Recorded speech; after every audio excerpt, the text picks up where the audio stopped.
Good morning. Welcome into 104.5 The Zone here at the Mobile Convention Center. Last day of Senior Bowl coverage here in the great state of Alabama for us. We're very happy to have you here. Kirby is here with me. Lucas is back in the studio. Buddy, have you enjoyed your peace and quiet with us away? I feel like it's been, I know Blaine and Mickey are still there to keep you company, and obviously 3HL, but I feel like, a little vacation, a little time apart, it could be good for us. I feel like it gives you a little time to miss me, no? I'm content back here. I don't know about you. I mean, I enjoy Mobile. I really do.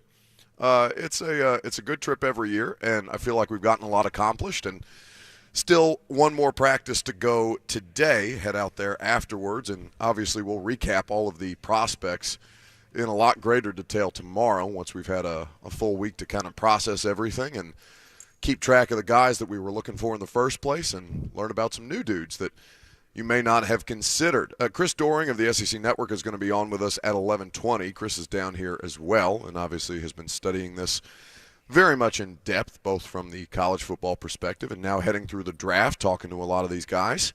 But we have to start in a non-football category. It was not that long ago that I think, in fact, it was Monday, where we were on the phone planning the show, and we were trying to figure out, after the Big 12 SEC Challenge, is Tennessee, the University of Tennessee Volunteers, are they, in fact, the best college basketball team in the country? Could the case be made? They've got their highest ranking, number 2 in the AP Top 25, the highest ranking that they've had in the better part of, 4 years? And there they sit, right behind Purdue, getting ready to play a game, and Joe Lunardi's projections come out about the March Madness bracketology, the thing that we're all going to be tracking for the better part of the next month before March Madness officially gets underway. And there's Joe Lunardi saying, the Vols, I don't know just yet. Feel like they're still behind Kansas as far as the last number 1 seed for the tournament. And, of course, this caused outrage. How could Joe Lunardi disrespect the University of Tennessee this way? How dare he? That's a strong word. I don't think it caused outrage. Did you watch John Reed and our buddy Grit's Twitter feeds yesterday? I saw outrage. If people should not be getting worked up about seeding projections on February 1st. Buddy, these are your people. Now they are also my people as I bandwagon my way to Tennessee Volunteers fandom. But you know what kind of creatures you're dealing with here, don't you? You're right. I know. I had not seen any outrage, and if there was outrage over that, then that's just dumb. It's wasted energy. Well, then you may take it up with your dear friends Grit and John Reed. But it was disappointing to watch them last night fall to Florida, because that would have been the thing.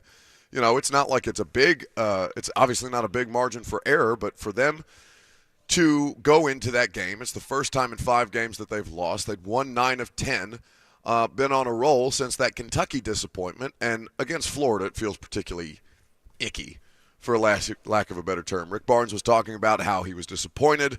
I saw the quote, we're better than this, but tonight we weren't, talking about last night, and we were keeping track of the Vols' score in the first half while we were at dinner last night, the crew of us, Kirby and Ramon, Will, and Kayla, our buddy Mike Kist, and myself. And, Will had said that they were down, I think, at the start of the game, like 11-4. And I was like, oh, that's, I'm curious to see what's going on there. By the time I got back to the hotel room in the second half, looked like they had kind of taken control. About midway through the second half, they had outscored Florida by 10 points early on. They got a 6-point lead, and it felt like, okay, with this defense, the way that they're capable of playing, they should be able to handle an opponent that is inferior. But not last night. Gators came back. Castleton. What's Castleton's first name? Colin Castleton. Yeah. Colin Castleton is who led the charge on that. He had 11 of 14 points for Florida as they kind of rallied back and was able to really kind of carry them through the final stretch there and keep that lead. Zakai Ziegler was the leading scorer for Tennessee at 15 points. He was 6 of 19 shooting. Olivia Cumwall, we talked about, was he going to be capable of consistency? Last night he had 11 and 9, got 11 points and 8 rebounds as well from Vescovy, but it just wasn't enough. And again, we come back to, are they capable of maintaining this, or at least elevating to a level that we think they're capable of? Rick Barnes was talking about how to get out of these offensive. Is this his word, Lucas? Funks? No. He was asked a question by Mike Wilson about, a couple of instances this season where Tennessee has been in the mid-50s at the end of games, and they just kind of, that was a word that I threw into our little grid there. But Tennessee does get into these funks on offense. They get into these spells, and Barnes was asked about how they work their way out of it. Consistency, guys. We need more. We need some guys to be aggressive and do what we've asked them to do in terms of taking the ball to the basket. The right guys. I mean, some guys are they're game planning hard for Santi and Zakai. They're game planning hard for those guys, and we know that. But the other guys, our post guys inside, we need to get a consistent score down there. I'm not sure what O had tonight. 11 points. He had 11 points. What did he shoot? I didn't look at the 4 for 13. 4 for 13. And we need somebody else. We need Julian. We need Tyreek Key. The guys that we played tonight, we need all those guys. Jonas went in and had a couple good plays, but we can't get into where we're going offense, defense like that, and we just need to get consistent play from our post guys. Even Urosh went in and did some good things, but then anxious, took himself out of position too many times and let Castleton get shots at the rim. So that's Rick Barnes last night. I mean, he's giving voice to the same thing that we've been talking about all season. So, I mean, what is there a solution, I guess, on this roster? Because thus far, as we get closer and closer towards the end of the college basketball regular season, that hasn't materialized just yet. And the efficiency of it, particularly for Kumwa, who we've talked about, okay, how close to kind of finding that spot where he can get in rhythm, he can get comfortable, he can get shots. Is he capable of kind of elevating himself like we talked about? It doesn't need to be like 27 points against Texas, but it needs to be better than he was last night, and they need a better all-around effort offensively, because they can't drop games like this and expect to succeed come tournament time without this kind of reliable scorer that we've been talking about for months now. Yeah, Kumwa had 9 points in the first half last night and then kind of disappeared in the second, finishing with 11. Julian Phillips is far too talented to disappear as often as he does on the offensive end. He's been a really good rebounder for Tennessee, especially when it comes to defensive rebounding. But, yeah, they got to find a spark, man. Josiah Jordan-James, just an awful shooting night. 2 of 11, 0 for 5 from beyond the arc. There's a big enough sample size for Josiah Jordan-James that, as important as he is with his versatility as a leader, as a rebounder, he's just not going to be a consistent scorer for Tennessee. I mean, he's going to have stretches where he is hot and he's putting up points, but we've seen enough from Triple J there to know that that's probably not going to come from him on a week-to-week basis. So I don't know where it's going to come from. I mean, as a team, they just weren't very fluid on offense either. 7 assists is just, and that's a product of a lot of missed shots. I mean, 28% from the floor, 5 of 25 from 3, but 7 assists is just not going to get it done in conference play, no matter who you're playing against. Yeah,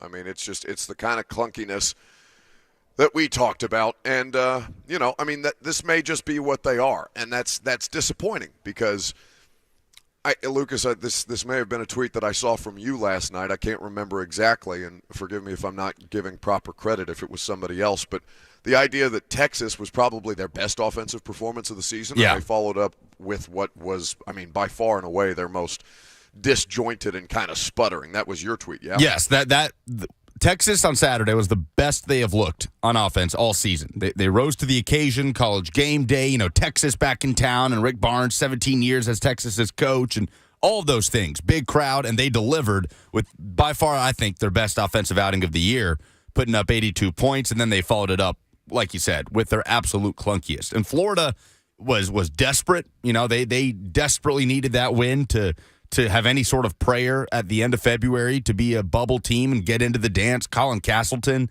is not just big and lengthy, but he's skilled, and he was just kind of turning Uroš Plavšić inside out at times last night. That Tennessee, I think, struggles to deal with, not just that length and size, but that skill in the post as well, especially on offense. And so, yeah, man, I don't know what it's going to take. That is, we're talking about some of the lack of hype from Tennessee fans with this team. Performances like last night, which are going to happen. Alabama put on an absolute clunker against Oklahoma, who, by the way, is just not good. They lost to Oklahoma State last night. Yeah. And then Bama followed that up with a 100-plus point performance against Vanderbilt, holding them to 44. So, these nights are going to happen, but I think the predictability of them happening after, a 5-6 game stretch for Tennessee is what's concerning for Tennessee fans. And just that feeling of inevitability that no matter how good and how efficient this team is, you feel like you know what the end result is going to be in March, which ultimately, when you reach this status of being perennially a top 10 team, it's going to get to a point where all that matters is what you do in March, not so much regular season wins. So that's where Tennessee fans, I think, get a little bit jaded with this team, and they just have to find some consistency. And certainly they'll need to do it in a hurry because I've got Auburn coming into Thompson Bowling Arena on Saturday. It's a 1 o'clock tip. Now Tennessee with 2 conference losses on the season. Alabama still undefeated in conference play right now.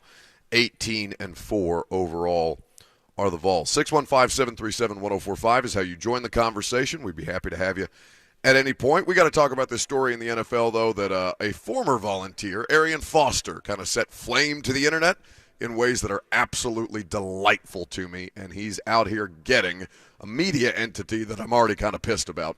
We'll talk about that coming up next. Your phone calls as well. I'm Buck Rising, live from Mobile. It's 104.5 The Zone.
Welcome back.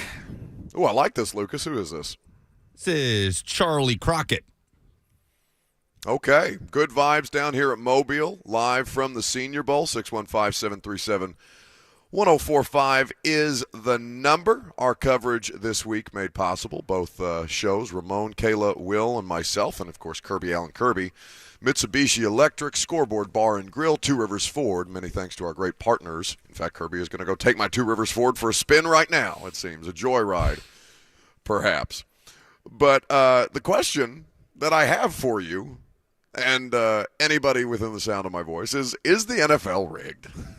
Because this story yesterday was laugh-out-loud funny to see how much traction it got on the internet. Now, it was a day of a lot of different news items in football. Obviously, I mean, that Tom Brady thing, it happened at like 7 in the morning. And honestly, like by the time we got to the end of the day, by the time I did primetime last night, I felt like it had been 6 weeks ago. Like it just felt like so much crammed into one afternoon of just NFL news cycle. So there's Arian Foster, who has a podcast with Barstool Sports. It's called Macrodosing.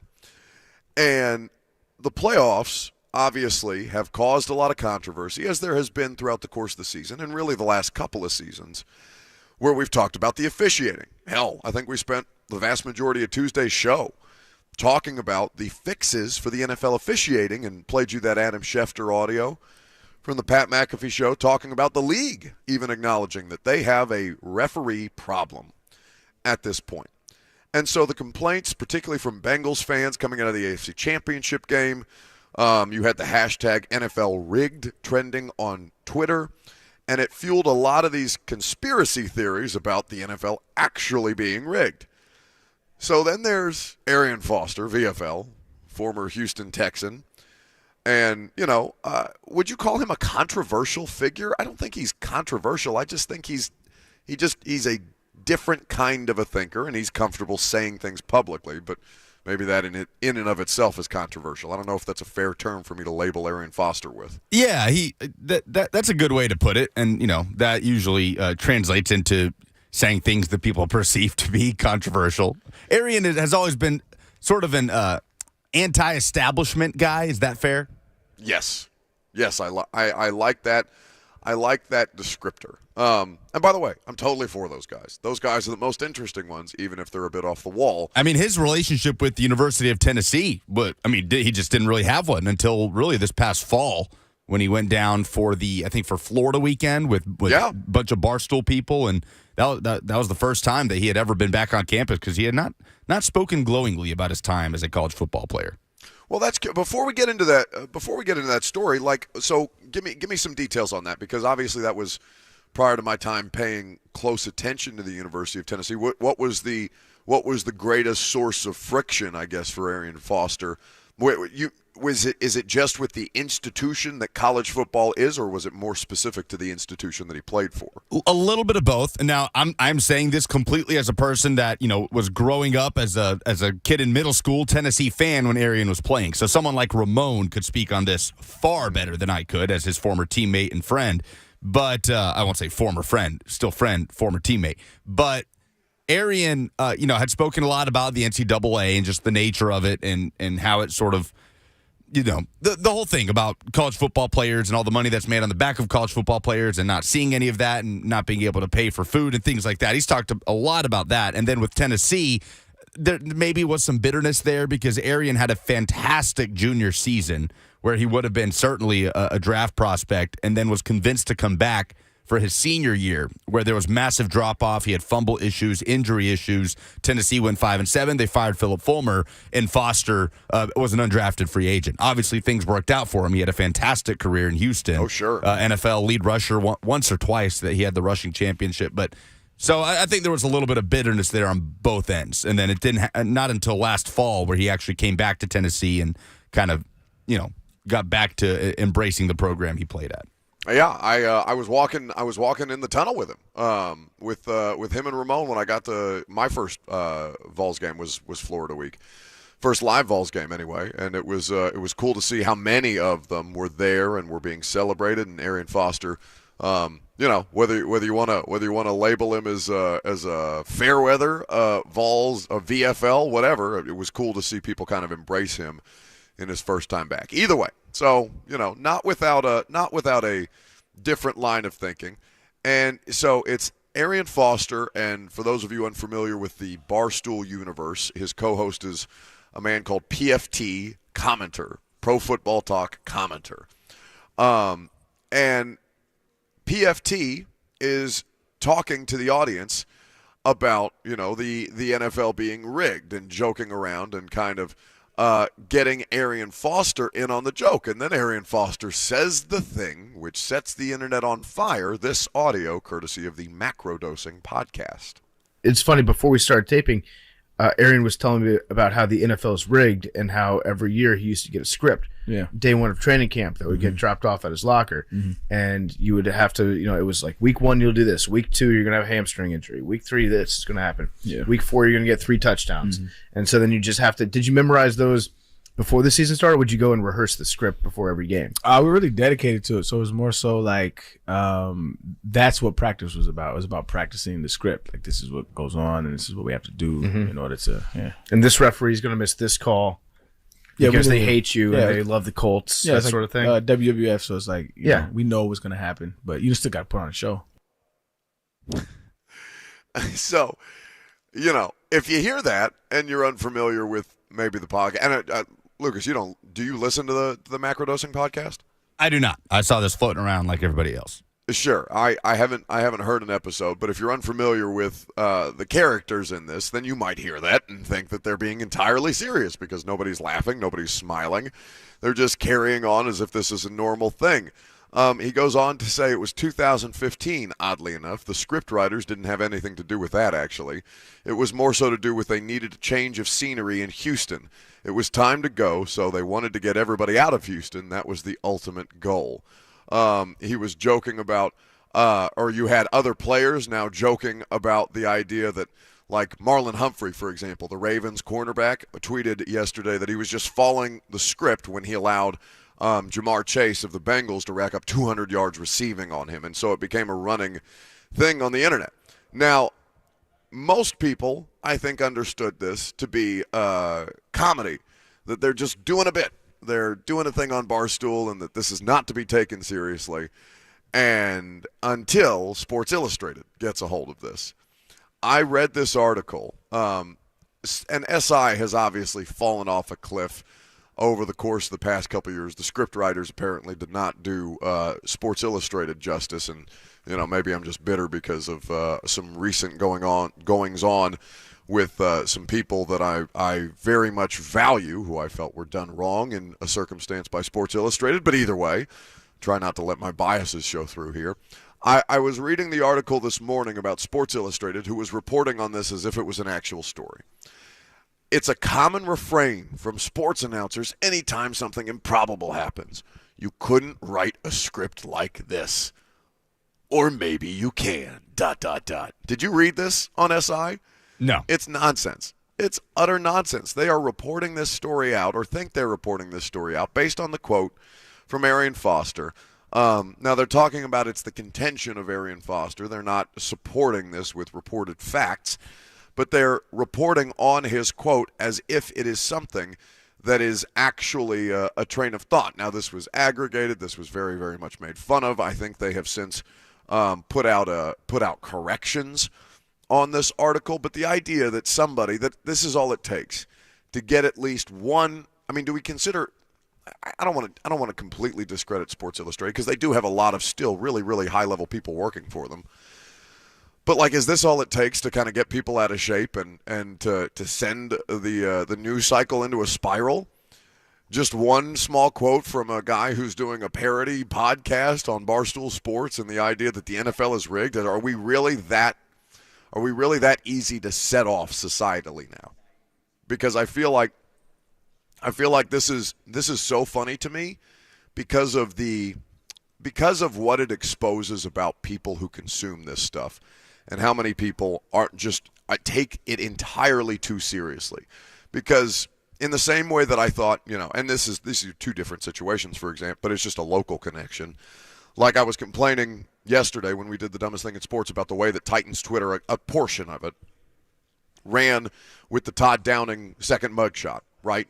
Completely out of context, not waiting for reported facts, taking something that they saw on an app that documents these things for no other reason than to provide fuel for content and things of that nature. It's called Mobile Patrol. And listen, while it was the first to have the mugshots, and that's credible certainly, and you look at all the things that came out of that as a result.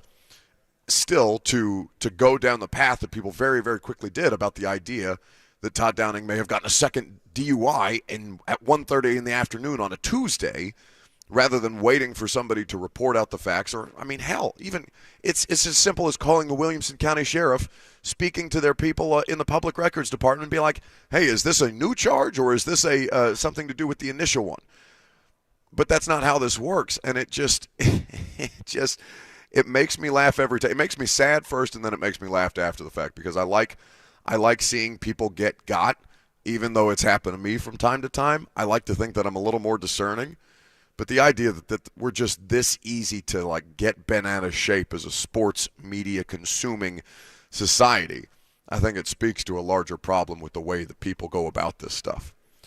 Now, I haven't seen any comments after the fact from Arian Foster. I don't know if he's just sitting back and enjoying watching the fire that he lit kind of engulf everything for a day on the internet. And it's going to be over by the end of today. It's probably already mostly done as a discussion point, but just the idea that we could. So should we do something like this one time? Do you think this would be a productive exercise for us to kind of to do a little bit of macro dosing ourselves on the air, or do you think that's reckless and probably something that our employer would frown upon?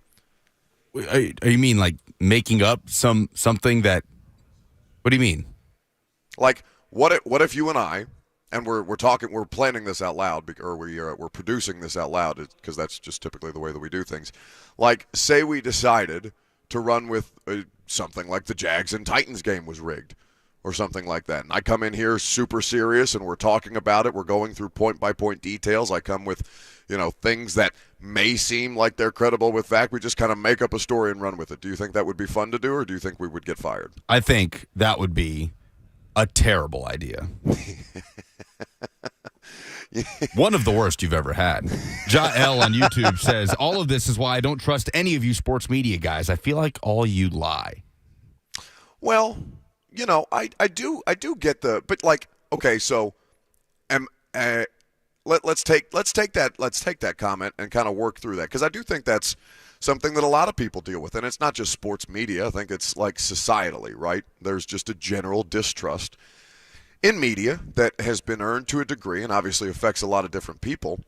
But like I guess, do you differentiate between PFT commenter, who's literally his name is that he trolls on the internet, Arian Foster, who has a tendency to say things that are different and may not be grounded in reality or fact, but because he is an NFL player and he has a platform, and certainly Barstool has a big engine for this stuff to be spread across the internet, or people like Lucas and I, who are doing a different version of sports media, but it all gets lumped into the same umbrella. Is there any discerning between like those three parties from people that consume this stuff, or are we just all under one big tent now?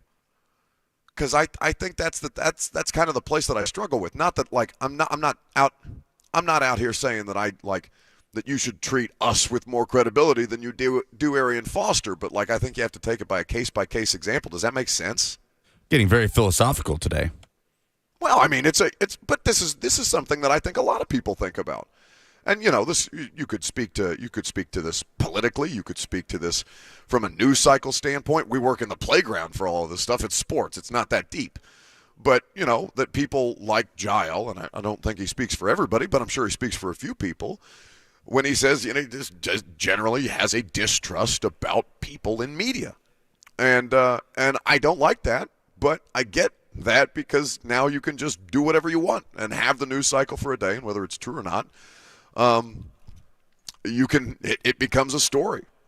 615-737-1045. Chase in White House is up first this morning. Hey, Chase. What's going on, guys? How are you? Yeah, I'm doing good, man. Doing good. Just wanted to kind of comment on what you guys were talking about. Yeah, I think you kind of touched on what I was thinking there, just with a couple words. Think about how this shows up in all parts of media, not just sports media. Mm-hmm. You know, I think people in general, the public, are wanting to be just like, say, a sports reporter that wants to be the first guy that gets the news out there. They want to be the first person that saw something and comment to their friends and their family and all the people they know, like, oh, look at this, I told you so. Sure. And I think that's kind of what you got with that, is that there's people out there that had this silly notion in their mind that the NFL's rigged. So then as soon as an ex-NFL player said something about it, oh, my God, guys, look, it is rigged. I told you. You know, I think that's kind of what we had there, and I think it goes to a bigger part of how easily the general public can be had, and it kind of makes you wonder about how often folks are had with more important information. You know. Oh, certainly. But you know, we leave the higher level stuff to people more informed and educated than Kirby, Lucas, and myself, although Kirby is probably one of the most informed people I know about a variety of different things. Whether their level of import is a different matter of discussion. We are going to get into speaking of things that are interesting to kind of dissect, and we can continue to take your calls on this. I do think it's an interesting story because Chase is right. I mean, you know, I don't want to make it a thing about people's intelligence. Right? I don't think that's fair for me to do because I think there are plenty of smart people who get got on the internet too. Like it's not like just a matter of separating people who are intelligent versus people who are not. I think it's a different level of responsibility that is being placed on the consumer with this stuff that people haven't had to deal with, except it's such a much larger media environment. Everything is so fractured. You can get your news from wherever you desire, and you can specifically tailor it to you, which, by the way, is not always a good thing because you're not getting other perspectives on stuff or other resources and stuff that may seem credible but is actually not. And how are you supposed to tell the difference when all of it's flying all around at once? And then credible or things that were credible, like Sports Illustrated, are running with it as if it's an actual story. Let's get into a conversation, though, about two coaches in the NFL whose resumes I saw a comparison of, or Lucas saw a comparison of, that are really, really interesting to consider. Because one of them is regarded as the best head coaching candidate who just landed a job in this cycle, and the other is a dude who is consistently on the hot seat. We're going to talk about the differences between Mike McCarthy and Sean Payton coming up next.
Okay.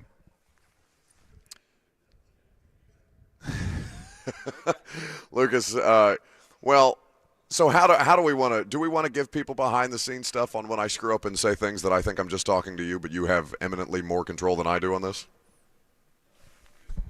If you like. Okay, very good.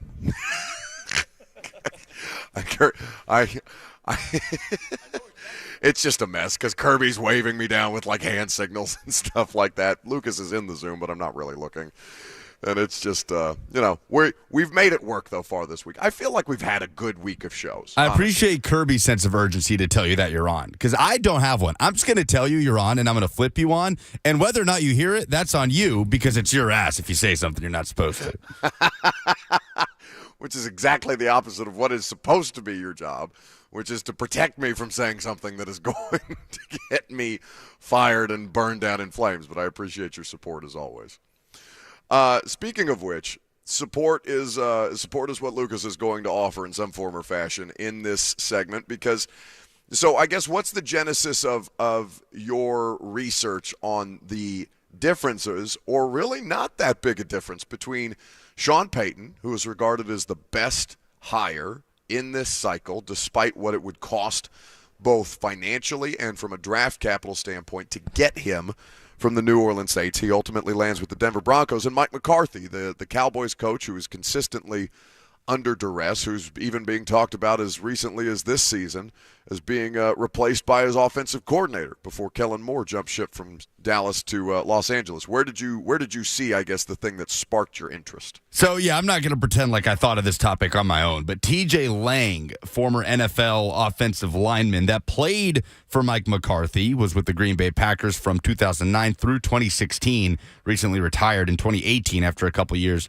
with the Lions, but won the Super Bowl with Green Bay. Two-time Pro Bowl offensive lineman T.J. Lang tweeted basically something along the lines of, are Sean Payton and Mike McCarthy all that different?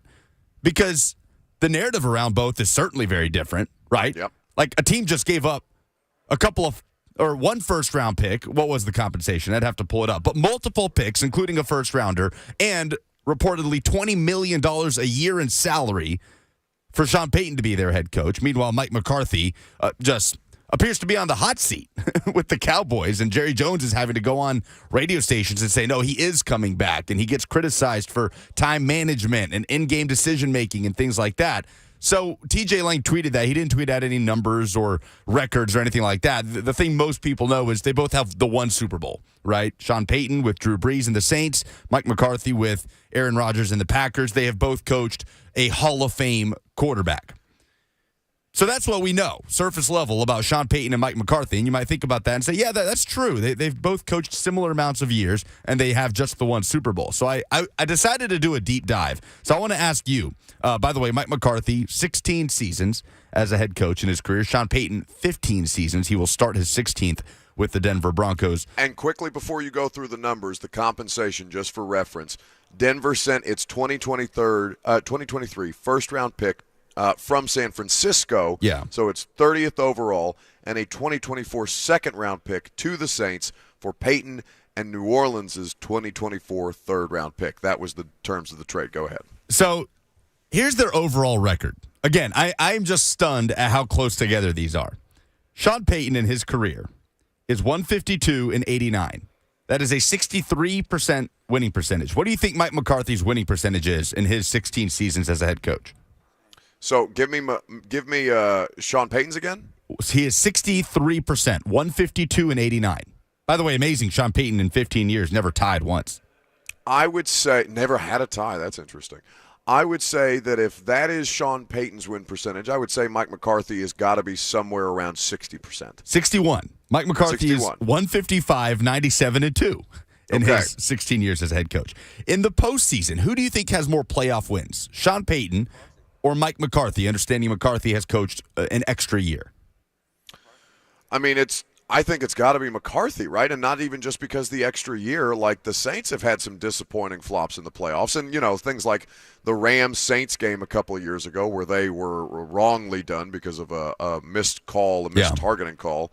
a couple of years ago. So there are things that like that factor in. But I do think that not looking at their numbers, I think that Mike McCarthy has more playoff wins. Mike McCarthy is 11-10 in the postseason. Sean Payton is 9-8. So they are each one game over 500 in their playoff record. We know they each have the one Super Bowl. How many 10-plus win seasons would you say Mike McCarthy has in his 16 years? I would say that he has 10. Was Kirby back there saying 11? Yeah, well, Kirby is literally weighing in on literally everything that we discuss off his mic. I don't even want Kirby on the mic. It's way better just hearing him chime in from the background in the distance. Kirby, you are correct. 11 10-plus win regular seasons in Mike McCarthy's 16 years as a head coach. Sean Payton. Now, wait, damn it. Wait, I can also hear somebody in the background of your room laughing. Who's back there laughing? Bert's back here. Get on the microphone now. Oh, he just came in the shadows. Right now. Or in from the shadows. Did you just fade in from the shadows? What's going on? God, dude, I was brushing my teeth. What's going on? In the studio? Yeah, well, I mean, there's a little sink in here. Kirby, what's going on? I feel like me and Kirby should just be the side characters that take over this whole thing. Smoke any good cigs today, buddy? I'm about to go rip me one. I'm going to tear one up here in a few minutes. But I let's get love back to that. this McCarthy thing. I love that.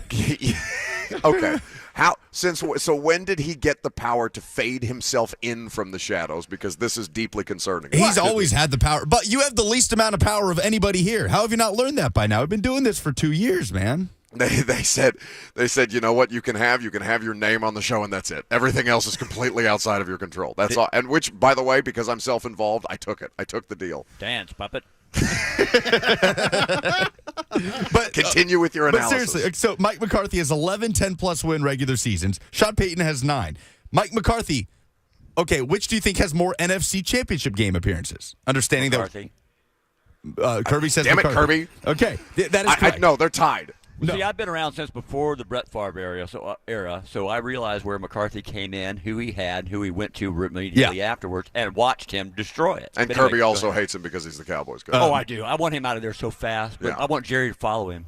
McCarthy has, that'll never happen. McCarthy has 4. Much more diplomatic than what he said about Jerry yesterday. McCarthy has 4 NFC Championship game appearances. Sean Payton has 3. Sean Payton should have 4 with the pass interference that you referenced with the Rams. And they have a dead even amount of playoff appearances as a head coach with 11. So let me ask you this, Kirby and Buck, and Bert for that matter. Would you give up multiple picks, including a first-rounder, and $20 million a year in salary for Mike McCarthy to be your head coach? No, and to quote Coach Mack, hell no.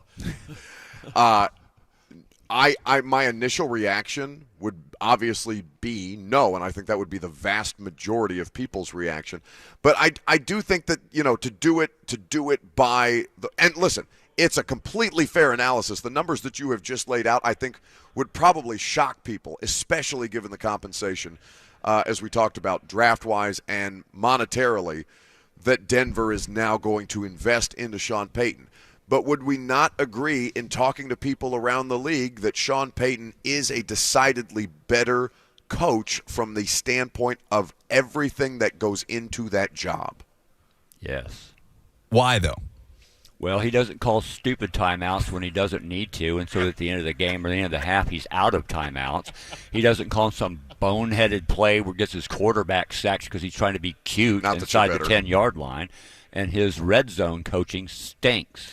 And as far as Sean Payton goes, because I think that is the biggest indictment of what people talk about around Mike McCarthy.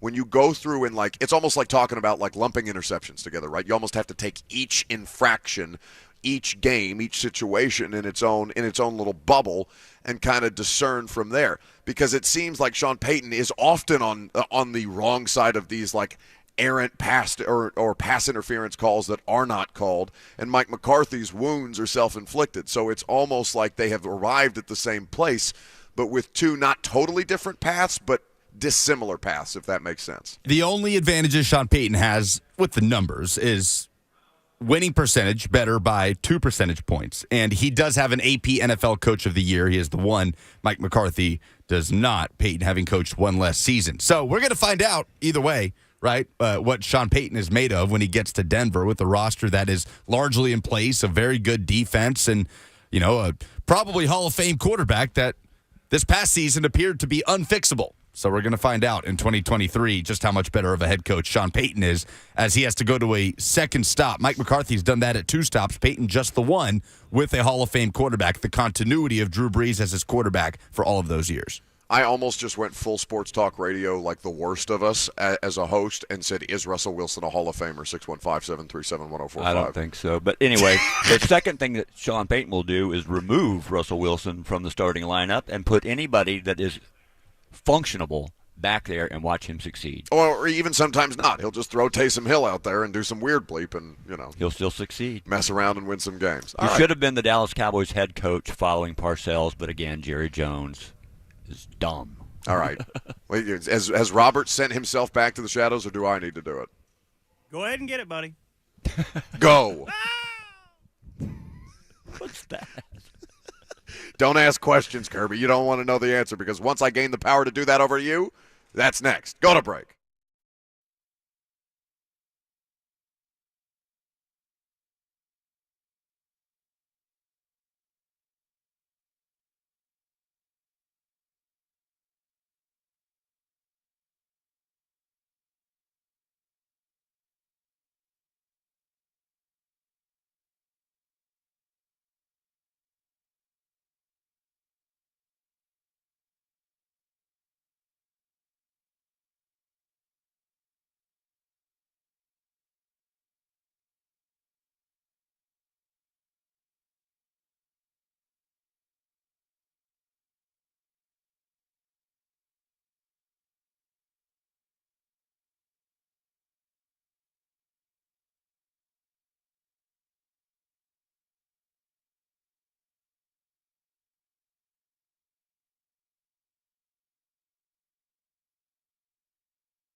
It is 11:02. Good morning from the Superbook.com Sports Desk. I'm Lucas Panzica. Number 2, Tennessee could not find enough offense on Wednesday night, shooting just 28% from the floor in a 67-54 loss at Florida. That gives the Vols their second SEC loss, drops them to 18-4 overall. They will host number 25, Auburn, on Saturday. The Belmont Bruins fell at Murray State in a shootout on Wednesday, an 83-82 final despite 35 points from Ben Shepherd. The Bruins are 16-9. And a report from Paul Kaharski, the Tennessee Titans have dismissed longtime equipment man Paul Noska, who had been with the franchise for 40 years as part of the equipment staff. For all your foundation repair and waterproofing needs, visit USSTN.com. Breaking news at once in your home for the Titans and Vols. This is 104.5 The Zone.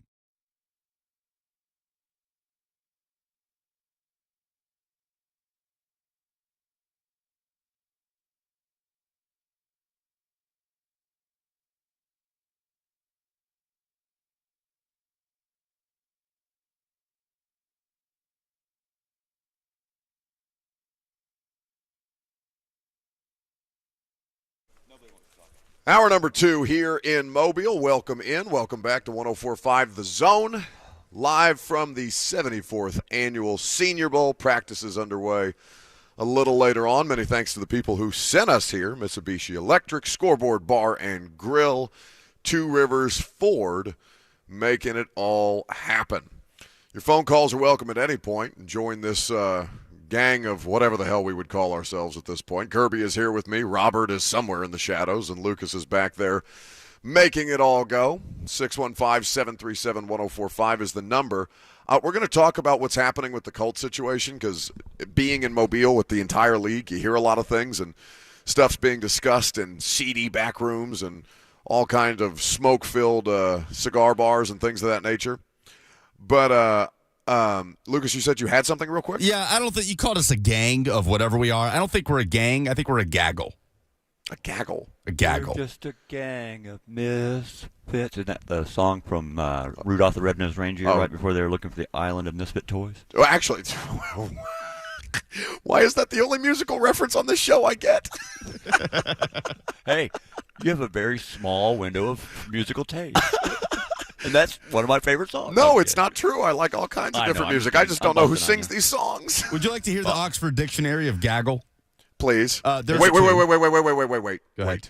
I don't want the Oxford Dictionary. You want the urban? I want the Urban Dictionary. Although, be careful with that. The gaggle is 3 or more geese. Mm-hmm.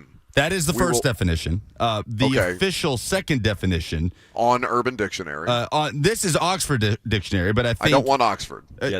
I don't care. Oxford. This Oxford Dictionary, I think, is a more apt definition. It says a disorderly or noisy group of people. That's literally what we are. 3 or 4 geese. Yeah. 3 or 4 geese. You ever been around them? They're noisy. I mean, I guess my laugh kind of sounds like a honk, so I guess that's not a completely off-base description. I want to touch on something quickly. We're not going to spend a ton of time on it. I cannot read the Urban Dictionary one. Because I... No. What, are you scared? No, yeah, I would be. Don't read that. Coward? I can probably lay it out there for you, but I'm not going to. Chicken bleep? All right. You mentioned the report that Paul had about Paul Hoska, who has been the Titans equipment staffer for 40 years. He has been with them since he was 18 years old, and apparently he was fired today. Now, I had gotten a message. Saying that at about 10:20 this morning, saying the same. I've just checked my DMs. Has been with them his entire life from 18 years old. It's all he's ever known. I have to imagine that there are more details here that have not been made public, because I cannot envision a situation, or really who would be, like, that's not like a Rand Carthon thing. Like, what does a new general manager have to do with the equipment staffer who's been there for 40 years? I don't know enough at this point to be able to dive into what happened there. But here's the thing. Here's what I can't speak to, because I've been around Hoss my entire – I mean, we all have, I guess, at some point or some form or fashion. If you've been around the Titans facility, Hoss has been an actual permanent fixture around this thing. And he is somebody who is loved by the players, who has been always very, very highly regarded by the staff. So to see something like this, and based on my understanding, for it to have happened so abruptly and frankly a bit. What are you laughing about? Your microphone's on. Oh God, Kirby. I'm reading his text. Okay. All right. Let's not. I want more information. Before, just as we talked about the Arian Foster thing, and the Todd Downing thing, I don't want to recklessly speculate. All I know is that, just based off my immediate reaction to it, that's a shame. That's a very, very kind man, who I have always enjoyed my experiences with.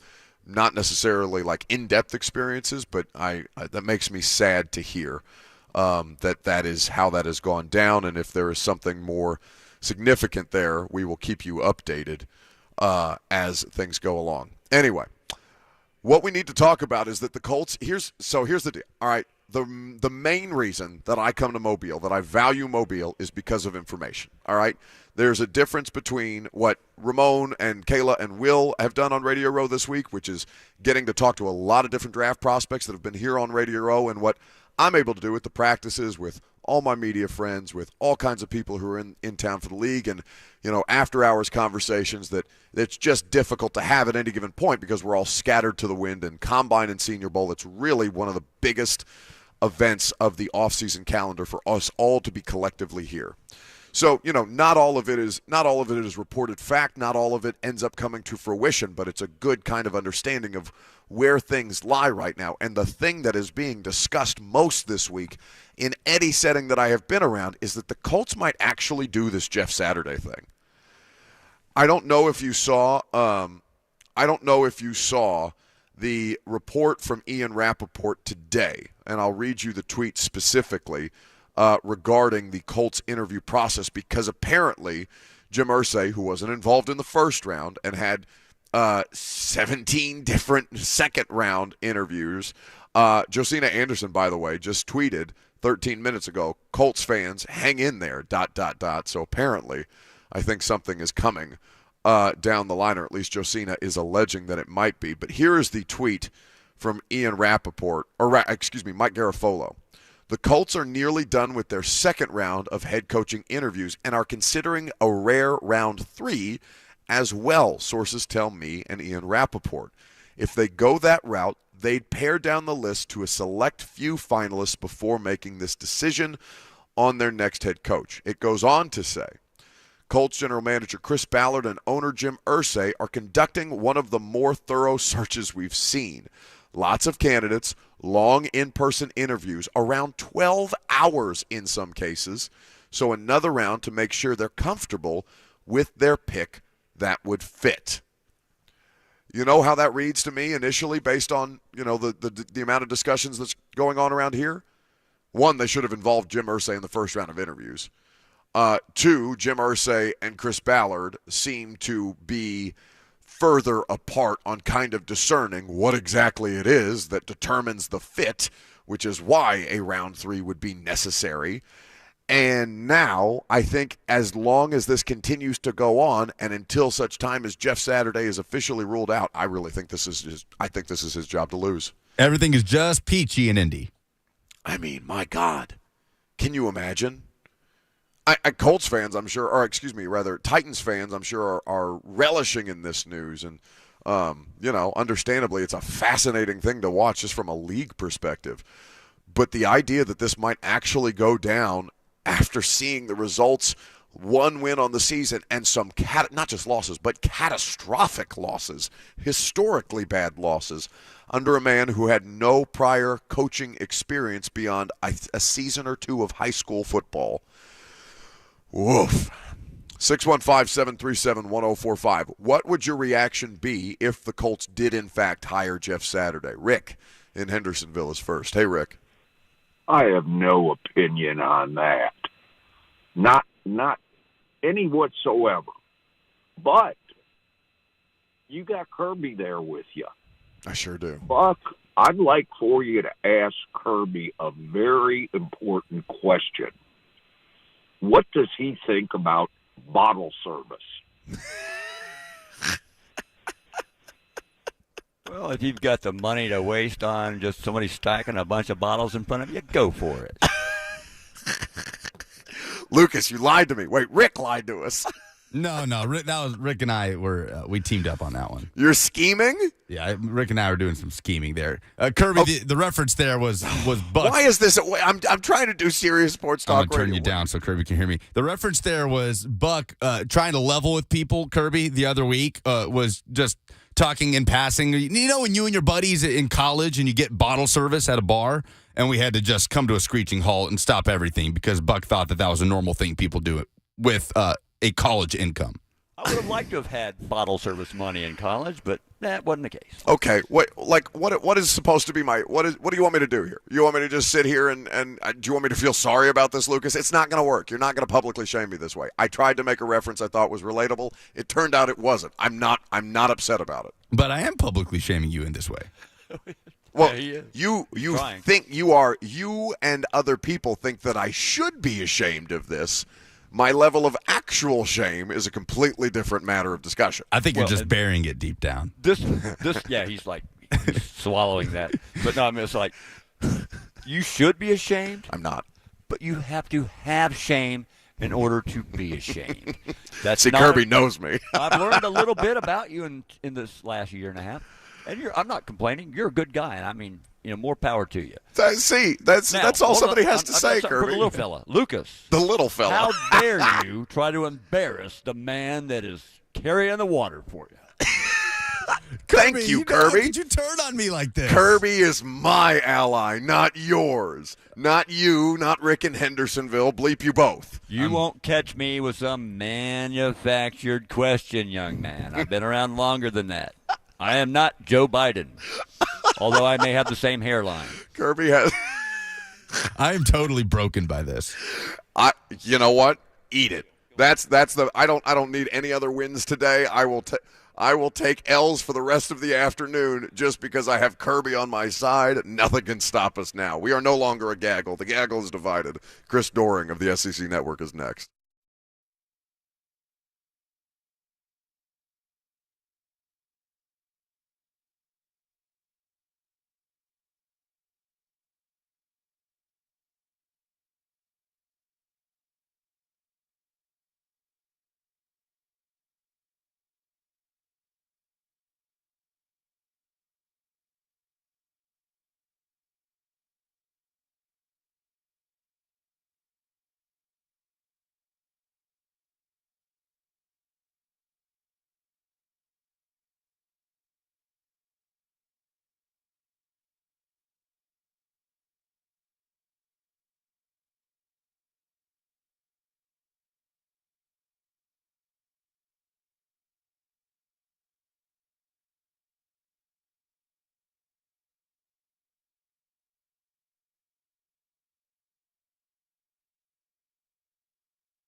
Welcome back here live at the Mobile Convention Center. It's a lot quieter today than it has been the past couple of days.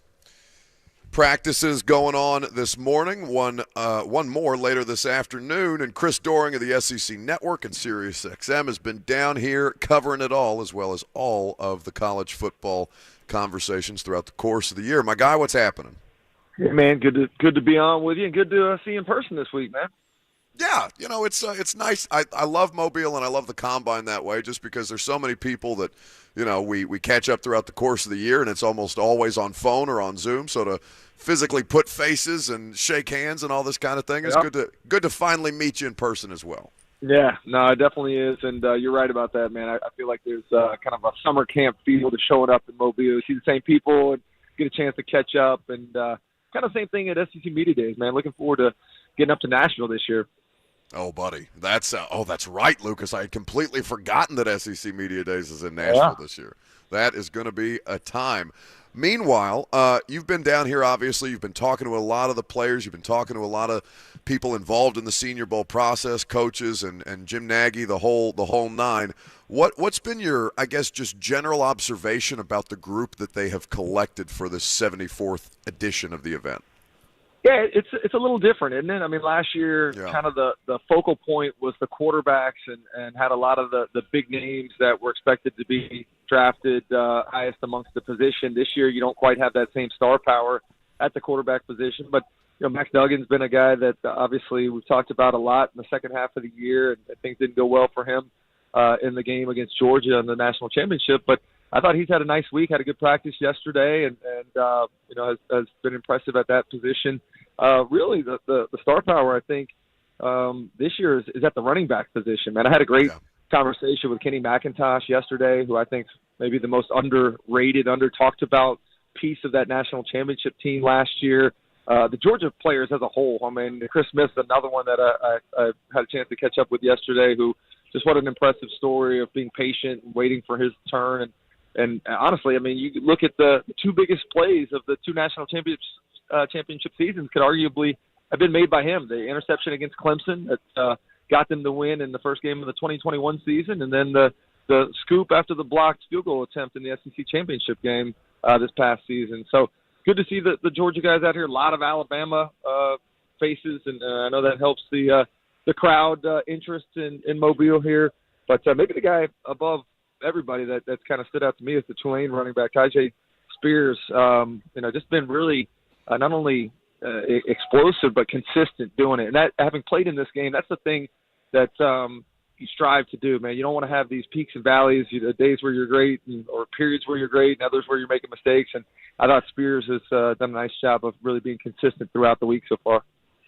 At Chris Doering is where you can follow him on the socials. You can see him on the SEC Network and hear him later today on Sirius XM.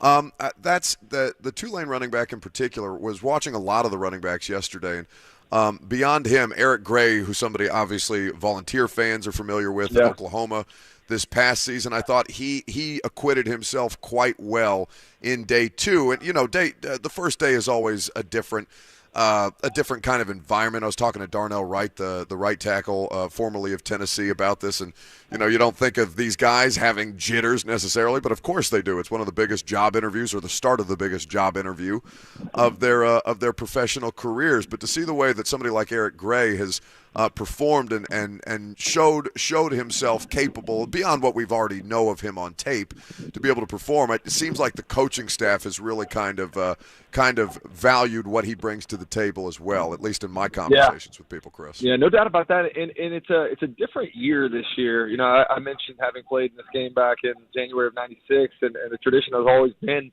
you get a complete staff from the NFL that is going to be that missed the playoffs, and so you have the continuity of the verbiage amongst the coaches and the technique that they're teaching. This year they've gone with a little different way of putting these two coaching staffs together, wanting to get more access to different teams. And so you have kind of a piecemeal staff put together with guys coaching kind of above the position that they typically have with their respective franchises. So I worry that is something that may be a little bit of a detractor from the experience from some of these guys. As a player, you want to come in and kind of get the opportunity to really experience the whole depth of what it's going to be like at the next level. And I can tell you, you're right, the anxiety level's high. Showing up here kind of on your own, the job interview, as you mentioned, new scheme, new verbiage, new teammates, trying to acclimate is a little challenging. And I think the NFL as a whole enjoys, getting to see these players be uncomfortable and monitoring how they respond to that. Yeah, I'd be remiss if I didn't ask you about the wide receiver group, given your background and kind of what we've seen out here. Jonathan Mingo is somebody who I think a lot of Titans fans are interested, not just because they're longing for a former Ole Miss wide receiver that they drafted who's currently in the Super Bowl, but because obviously there are wide receiver needs with the Tennessee Titans moving forward. And under the guidance now of a former Florida Gator, such as yourself and Rand Carthon, putting the roster together, what has stood out to you about this wide receiver class? And maybe as a follow-up, maybe we'll talk about this later, but the idea that Zay Flowers isn't here, Chris, I was kind of surprised to see him in the Shrine Bowl as opposed to here in Mobile. Yeah, I mean, I think that's interesting. You're seeing maybe a little bit more of the NFL weight being put behind the Shrine Bowl as opposed to being here. You tell me if you agree, but I feel like there's not as much of a presence as there has been in the past. I haven't seen a ton of the NFL coaches that you typically run into, personnel, office officials, not necessarily here in full force the way that they typically have been in the past. So that's a little bit weird. But, going back to your question about the receivers, our show is on 2 to 5, so I'm trying to watch the team that has the majority of the SEC receivers while we're doing the show. It's a little challenging, but having been down on the field for one-on-ones the last couple of days when the national team is gone, Jaden Reed, Michigan State wide receiver, has been maybe the most impressive to me. I mean, he's a guy that has a lot of speed, but his route running has been crisp. He's been creative with what he's done to set people up at the line as well as in the stems. So he's one. And then I've really taken interest into Michael Wilson, the wide receiver from Stanford. It's a guy that's missed a lot of the last 3 seasons, been trying to come out here, prove that he's 100% and prove his value. He's a longer, taller receiver, but I thought he's done a nice job of being a technician in the way that he's gone about running his route this week. Chris Doering of the SEC Network and Sirius XM. You can hear him from 2 to 5 later on this afternoon. Here with us on 104.5 The Zone. Been in Mobile all week, breaking down the Senior Bowl prospects. To that point, the idea of players who aren't here, Chris, Will Levis, we've talked about this at least throughout the course of the week on our show. I understand why it may not be in his best interest to be here if he's consistently being discussed as a top 10 pick. I completely get that side of things, even if I think that based off his senior tape from his junior tape, you would like to see, just generally curious about what he brings to the table beyond what his senior season was. And then there's Stetson Bennett, who's beyond the off-the-field situation that's going on with him. I was kind of surprised to not see him accept his invitation here. I'm curious as to your thoughts. I'm with you. I'm shocked to not see Stetson Bennett accept the opportunity to come here and compete, because it always has seemed like that's been his personality, right? A guy that's wanting to prove himself, has a chip on his shoulder, being doubted by a lot of people, the size, the athleticism being questioned. Like I thought for sure he would want to come be here. And I get it. I came here after we played the national championship game my senior year. And so it's a long year, playing deep into the month of January. And, maybe, with the number of games that they play now between the SEC championship and the college football playoffs, it's one where he needed to take a breath, but it didn't seem like it aligned with the guy that we've typically known to always answer any challenge that's out there. So surprised to not see him here. Not that surprised about Will Levis not being here. Everybody's kind of talking about him being a top 5, top 10 selection, but at the same time, I think he has a lot to prove, whether we're talking about, the season that he had, the limitations because of the injury, not being able to run the football as well or as frequently as he did in his 2021 season. I know he's still dealing with an injury, supposedly, but this is a guy, I like him a lot, but when you look at the biggest games in his career at Kentucky, didn't necessarily put up the kind of numbers that you'd like to see. Very efficient in the Louisville win in 2021. You saw some of that same efficiency, against LSU in 2021, but this was a guy that I think unfortunately took a step backwards in terms of production, largely because of not having Chris Rodriguez for the first month of the season, and then the offensive line that really failed to block for him very well. But I still want to know about his decision making. Is he going to protect the football? They've been known to throw into some dicey situations at times. So I would have liked to have seen him here just to prove that he wanted to come out and compete, and prove that the season in 2022 there in Lexington was a little bit of an aberration due to the talent around him. Yeah, that's my thing, right? Like, he's definitely the biggest projection of the top three quarterbacks that we talk about between Bryce Young, C.J. Stroud, however you want to stack them, and then Will Levis. And you bring up his decision making. The efficiency or lack thereof, I guess, of his ability to isolate and eliminate when he goes through his progressions is the thing that. And listen, Chris, I didn't play. I watched tape as much as humanly possible to try and make sure that I'm informed on this, so I don't want to speak unintelligently based on what my untrained eye is seeing. But I think the inefficiency of his ability to work through his progressions is the thing that catches me up the most about him. Yeah, I mean, I think that's certainly a valid criticism. That's one of the things that I think as you get past Bryce Young. But to me, Bryce Young is the guy. The Houston Texans at number 2 need to draft him, need to build around him. He's the guy for so many different reasons. But I think you could have some questions about C.J. Stroud. I know his stock went way up because of that performance on the biggest stage against Georgia in the semifinals.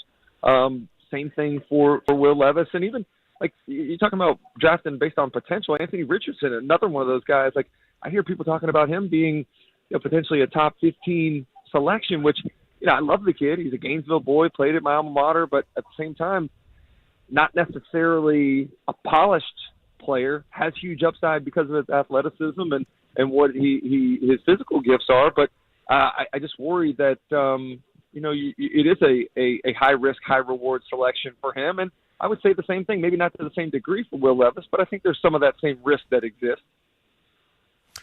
I'm glad that you brought up Anthony Richardson, and we'll wrap up with that one because, traits are something that obviously scouts will hone in on at the quarterback position in particular, and he's so physically gifted. I think that the comparison, though, like people keep – every time I hear Anthony Richardson discussed, I hear two names that keep coming up around him, Malik Willis and Josh Allen, which are just completely different scales on the spectrum of the quarterback position. But, like, that's – I don't want to call it a justification because he's obviously, as you said, incredibly physically gifted. And the wide receiver situation at Florida this year, not necessarily ideal. I think he could have had a little better talent around him, but still it's incumbent upon him to produce. He's just such an erratic player to me, Chris, that I don't understand why it is that we have these annual infatuations with people like this beyond what we know they're physically capable of doing. You know what it is? It's two things. One, it's the absolute infatuation with measurables. Being able to point to, wow, he ran the 40 in this, or he vertical jumped this, or broad jumped that, or short shuttled this. Like, those are metrics that I think people look at and can point to. If it doesn't work out, well, he had all the the things that we were looking for. I think the second thing is ego, and I honestly believe there's a lot of ego in the NFL when it comes to coaches and believing, well, he hadn't done it yet, but when he gets with me, when he's in my system, when I'm teaching him, we're going to be able to get the most out of him. And I don't, I love the confidence that exists there, but I don't always know that that's the truth. And I think whoever ends up taking Anthony Richardson in the first round as a GM, as a head coach, is hanging his career on how Anthony Richardson ends up doing, because it's just such a high risk, high reward kind of selection, especially in the first round. And when you take a quarterback in the first round, nowadays you're expecting him to play right away. Anthony Richardson does not have the ability to step in and start day one. So it needs to be a situation where he can learn, where you can bring him along, and certainly he can start to understand playing within the construct of an offense. Some of his best plays that he made when he was at Florida were, hey, he missed a read here, missed that read, missed a third read, and then tucked the ball and ran for a 50-yard touchdown, which the fans love. But as a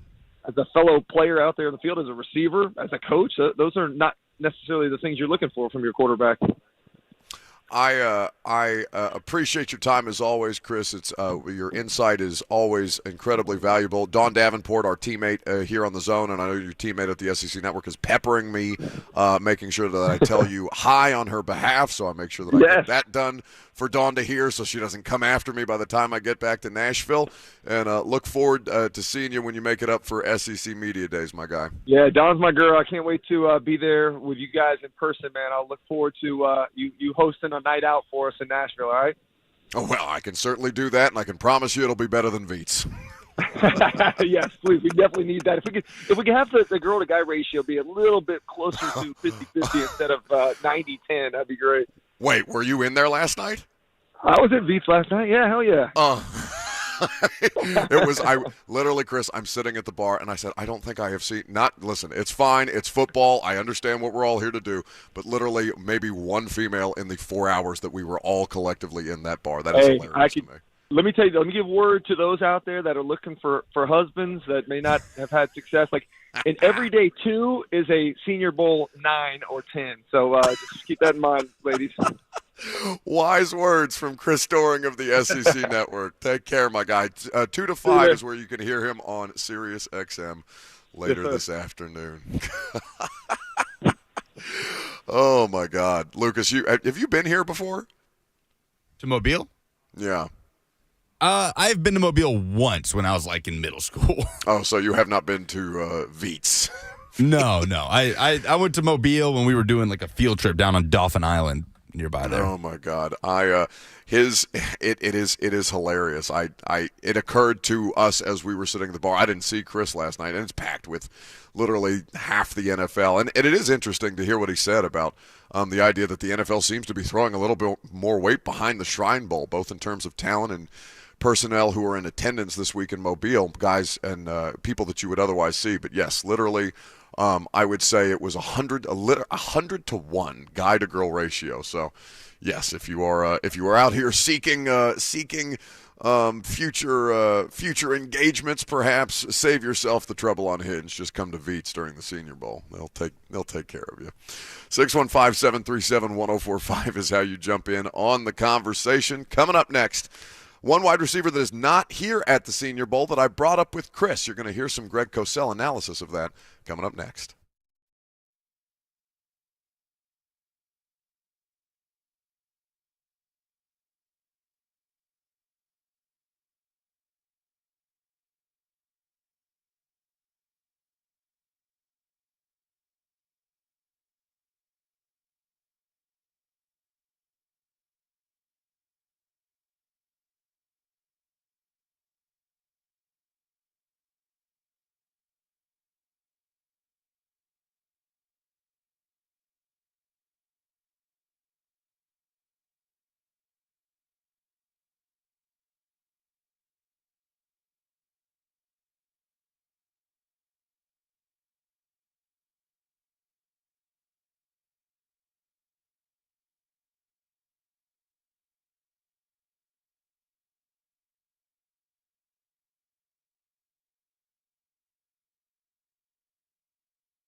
Okay. Is this what you wanted to hear, Kirby? Well, there is a snappier, more jazzy version of this where the actual Misfits are singing. I don't know where this operetta stuff came from, but hey, it still gets the message across. You're not getting him back on your side, Lucas, no matter how hard you try. Kirby is my ally down here, not yours. Hang on, Buck. Wait, I have a question for Kirby. Kirby, wait.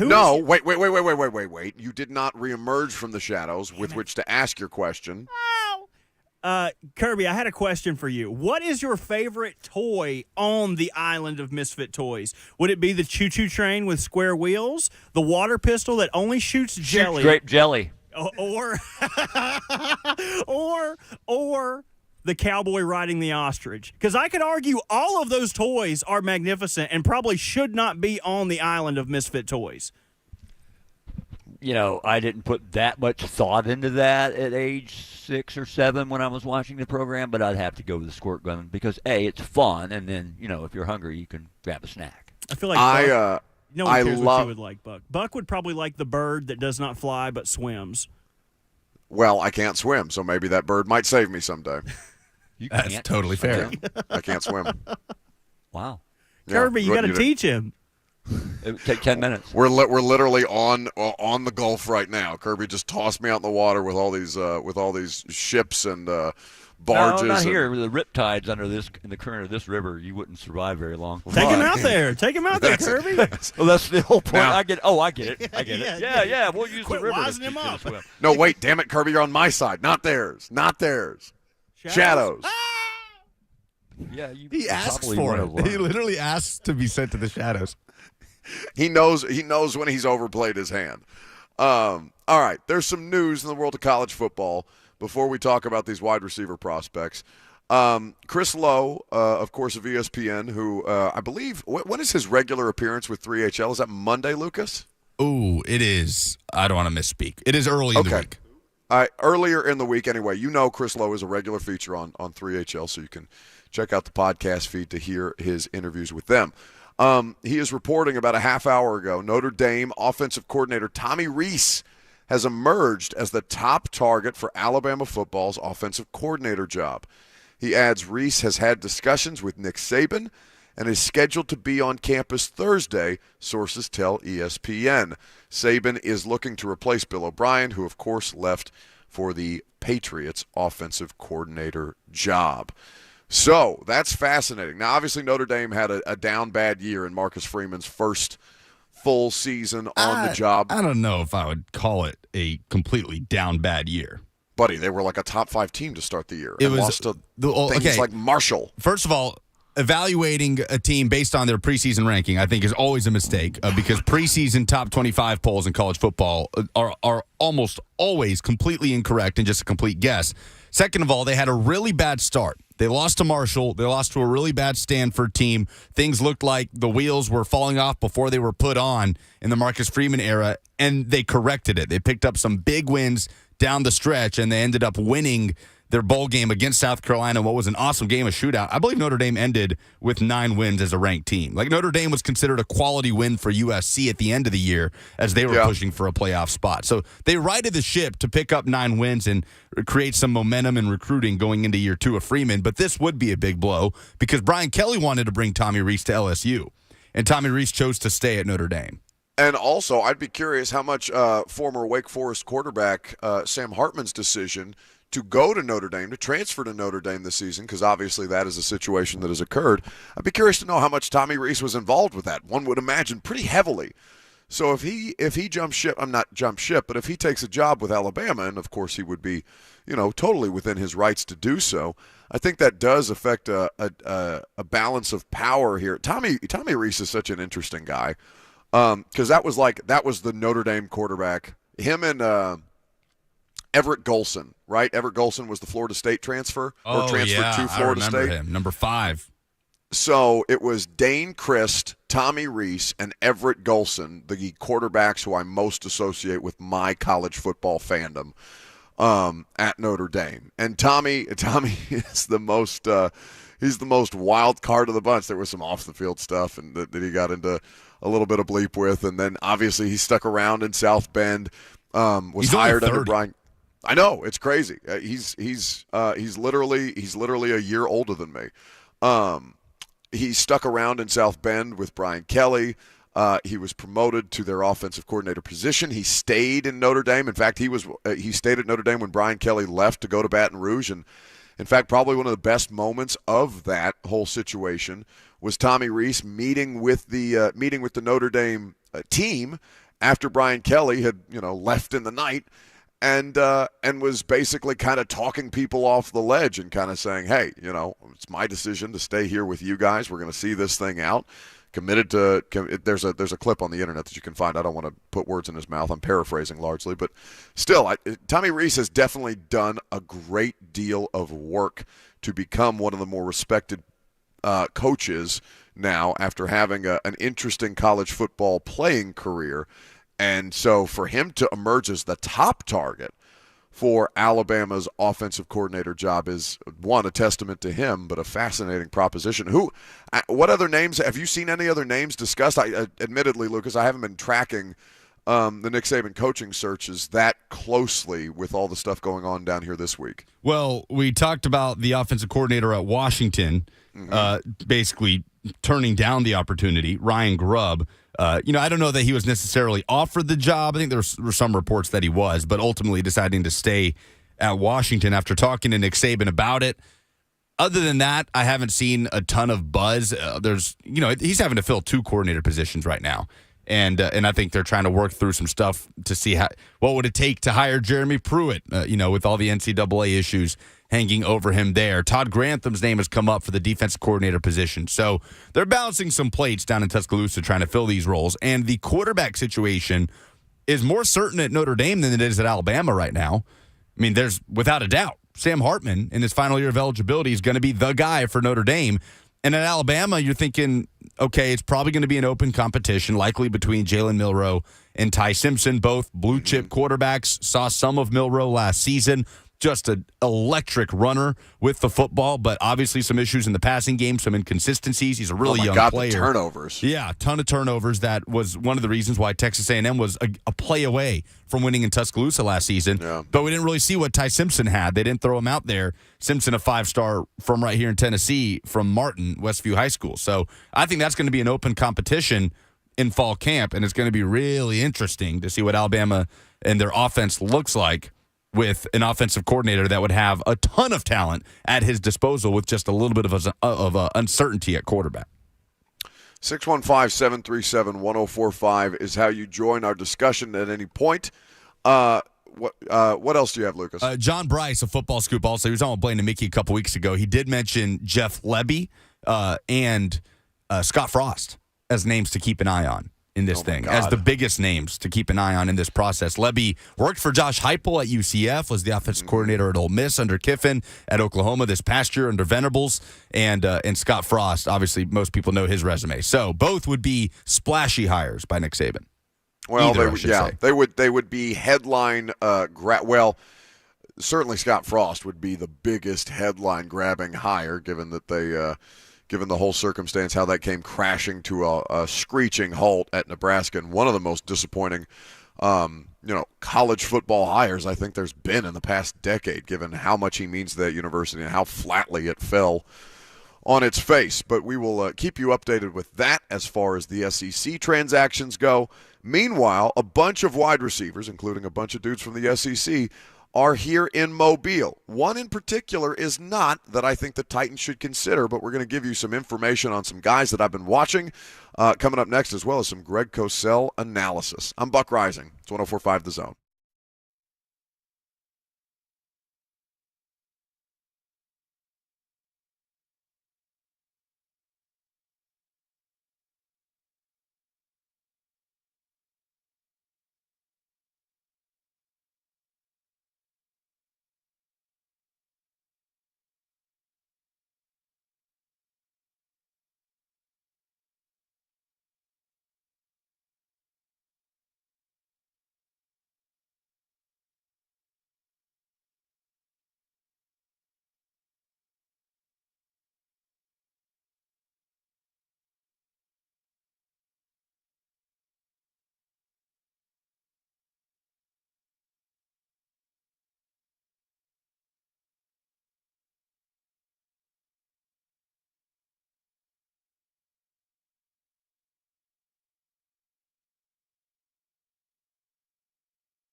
It is 12:01. Good afternoon from the Superbook.com Sports Desk. I'm Lucas Panzica. Interesting news coming out of Tuscaloosa. Chris Lowe of ESPN reporting that Notre Dame offensive coordinator Tommy Rees has now emerged as the top target for Nick Saban in the Alabama offensive coordinator job. Rees, according to Lowe, has had discussions with Nick Saban and is scheduled to be on campus next Thursday, or today, rather, sources telling ESPN, looking to replace Bill O'Brien with that vacant OC position. Around the NFL, a third round of interviews is set to commence in Indianapolis. A rare third round as Jim Irsay and Chris Ballard look to find the next head coach of the Indianapolis Colts. And in Tennessee, a report from Paul Kaharski that the Tennessee Titans have dismissed longtime equipment staffer Paul Noska, who had worked for the franchise for 40 years as part of the equipment staff. For all your foundation repair and waterproofing needs, visit USSTN.com. Breaking news at once in your home for the Titans and Vols.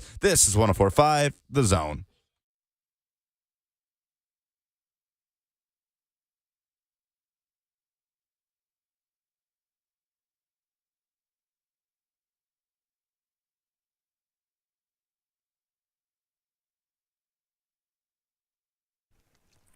Third down here in Mobile, Alabama. It's the last hour for us here on the air at the Senior Bowl. We are so grateful for the people who made our trip down here possible. Kirby, Allen Kirby, and myself were the last ones standing. The morning show crew already on their way back up to Nashville. We're riding it out here for a little bit longer with you. Going to talk about some prospects here in just a second. 615-737-1045 is the number. You know, instead of asking you guys who you're most interested in down here, because that requires a level of homework that I don't think we are at the stage in the draft process that you necessarily need to do right now. That's what we're here to do.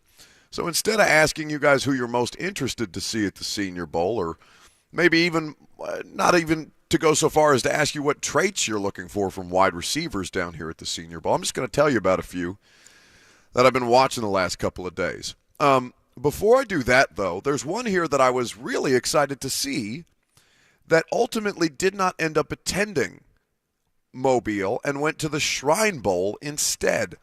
Now, typically, the Senior Bowl is regarded as the biggest event of the pre-draft process for these guys, the biggest game of the pre-draft bowl games, for lack of a better term, that go on. The Shrine Bowl has made advances into that area. They've been working actively to do so.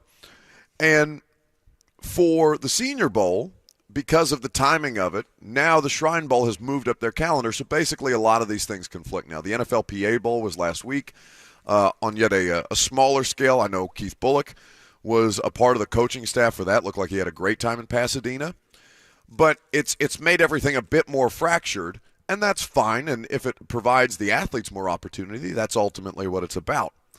But a player that I was excited to see down here at the wide receiver position was Zay Flowers of Boston College. He is a name that I have had on my radar for a while, and obviously not just on my radar, but college football fans across the country are familiar with him and his career at this point. He was not here at the Senior Bowl, instead opting for the Shrine Bowl in a way that I thought interesting. Because Chris Doering brought up, of the SEC Network, he brought up earlier that the NFL seemed like the NFL itself as an entity was putting a little more weight behind the Shrine Bowl than they have in years past. And the kind of talent drop-off that we have seen here in Mobile, I think reflects that a little bit. So Zay Flowers, I was talking to Greg Cosell about Zay yesterday. And, of course, the podcast that Greg and I do, it's called The Install. You'll hear from Greg on Tom Brady a little later on as well, because we still have to go through some quarterback dominoes that need to now fall in the absence of the GOAT. But here's Greg Cosell's analysis on Zay Flowers, and a big reason why I was interested in watching him this week. Yeah, and it's funny you say that, because I don't believe he's at the Senior Bowl, who I believe this receiver should have been, but he's at the East-West Shrine. And I've actually seen him, all his pass targets in 2020 2021, and then this year I did them already. I think I did them early this week or last week, maybe at the end of last week. I lose track, Buck. I'm getting old. But and that's Zay Flowers, who's from Boston College. He's at the East-West Shrine, not at the Senior Bowl. And as I said, I've seen all his pass targets for 3 consecutive years, and I really like Zay Flowers. Now, I've read that he and Jalen Hyatt are supposed to be somewhat similar, so I'm very anxious now to see Jalen Hyatt, who I have not seen yet. But I really like Zay Flowers, and I think he can work effectively at all 3 levels. He's got speed, he's got burst. He was a fun watch for me, and I think he could get into late first round as far as I'm concerned. I don't necessarily do a draft board per se, but he has that feel to me watching his tape in the way in which he plays. So when Vols fans who are also Titans fans and Vols fans who want to see their favorite players play for the Titans, they bring up Jalen Hyatt a great deal. That's fine to lock in on one player as you like, and obviously he's somebody who a great many Tennessee fans have watched and are excited by, and had an incredibly, literally record-breaking season as far as program history is concerned. But I guess don't narrow your focus so much just on one player when there are other players with similar abilities who can provide to you the same kind of thing that you're looking for. Now, Jalen Hyatt, I think, when you do the evaluation on him, Greg's talking about from a trait standpoint, not necessarily from a production standpoint. Lucas, if you could pull up for me, I have Zay Flowers' numbers from last season in front of me. Could you pull up Jalen Hyatt's numbers and we'll do a quick comparison? Just let me know in my ear when you have them. I have them, and without looking at them, I know that they are substantially better because of the nature of the offense and what he was dealing with at the quarterback position. Tennessee was a far better team than Boston College was in 2022. No disputing that whatsoever. And I think that to get caught up in team production though is not really necessarily. I think it's easy for people to do, but that's why we're going to try and differentiate. No, but the situation matters. Okay, explain. Well, Jalen Hyatt in the Josh Heupel offense and the way that put him in advantageous positions with a guy like Hendon Hooker as his quarterback that Jim Nagy, like we said, called the face of college football for the majority of the season. Like we've talked about the thing with Hyatt, that the knock on him might be maybe he was too open, that he wasn't creating that separation. In so many instances, it was him being schemed open that maybe that'll work against him in some way. And he's not a senior, so he's obviously not at the Senior Bowl. So the pre-draft process is going to be huge for Jalen Hyatt because the knock on him literally might be that he was too open. But that might lend to why his numbers would be so much better than Zay Flowers, and you shouldn't just go based off of numbers. But with that said, Jalen Hyatt had 67 catches for 1,267 yards, a single-season record at Tennessee, and 15 touchdowns, also a record. So, for Zay Flowers, 78 receptions, 1,077 yards, 12 touchdowns, and an average yards per reception of 13.8, which requires 150-plus targets on the season to qualify. Hyatt's average was 18.9. And he did not break the single-season yards record. It was the single-season touchdowns record. I misspoke on that. Stop lying.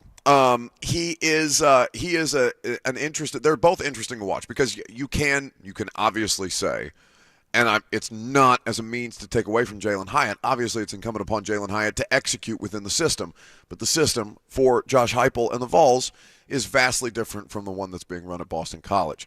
The coverage busts that were evident for Tennessee against secondaries that Jalen Hyatt was able to take advantage of, and Hendon Hooker as a result worked to that statistical advantage, whereas Zay Flowers is having to win much more on his own, shall we say. He's able to create that separation where the scheme does not necessarily create that separation or take advantage of the geography of the hash marks basically in college football, the difference between college football and the pros, the way that Tennessee so adeptly did.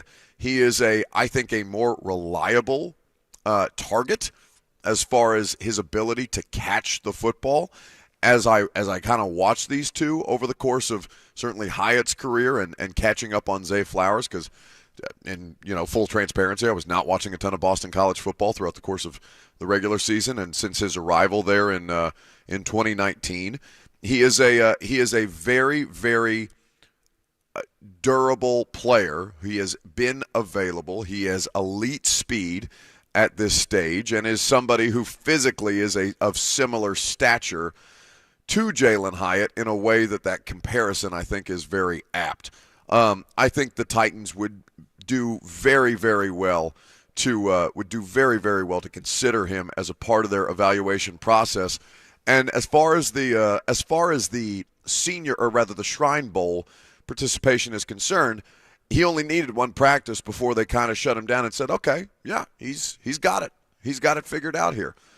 Suddenness, strong hands, very, very savvy route running ability. Exactly what you saw from this man at Boston College, and unfortunate to not see him at the Senior Bowl practices here. That's what I was looking forward to. Go ahead, Lucas. And Phil Yurkovich, his quarterback, Zay Flowers' quarterback at Boston College, got hurt throughout the course of the 2022 season. So he had some turnover at that position, dealing with that as well. Is Jalen Hyatt the most interesting wide receiver prospect that is coming out as a junior or as a 30-year player? That I don't want to speak erroneously, but I mean, obviously locally we're most interested in him as the junior prospect. I mean, as a whole, as a junior coming out that won the Biletnikoff Award. I mean, yeah, he's definitely going to be one of the names that people are most interested in because of his accomplishments this year and because of the way that kind of translates to the pro game, because he's not what NFL teams are typically looking for in terms of prototypical size. He's got the speed, but he does lack that physicality element to his game. I think he's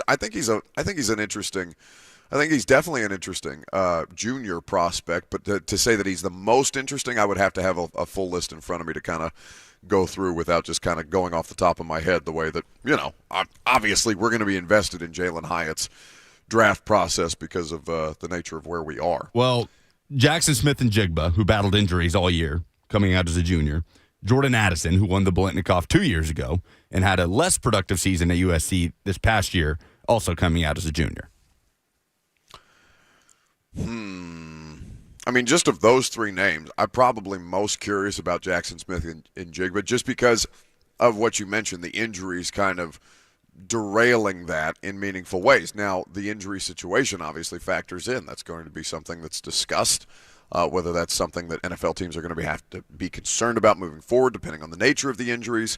And Jordan Addison, obviously regarded as, he was not only the best wide receiver in the country a couple of years ago, but he was the best quote-unquote free agent prospect in the NIL marketplace and transfer portal marketplace that USC was able to acquire, and was a big part of their near run to the college football playoff this year that was derailed in the Pac-12 title game. Quentin Johnston, another one of those guys, 6'4", 215 pounds after a huge year with TCU coming out as a junior.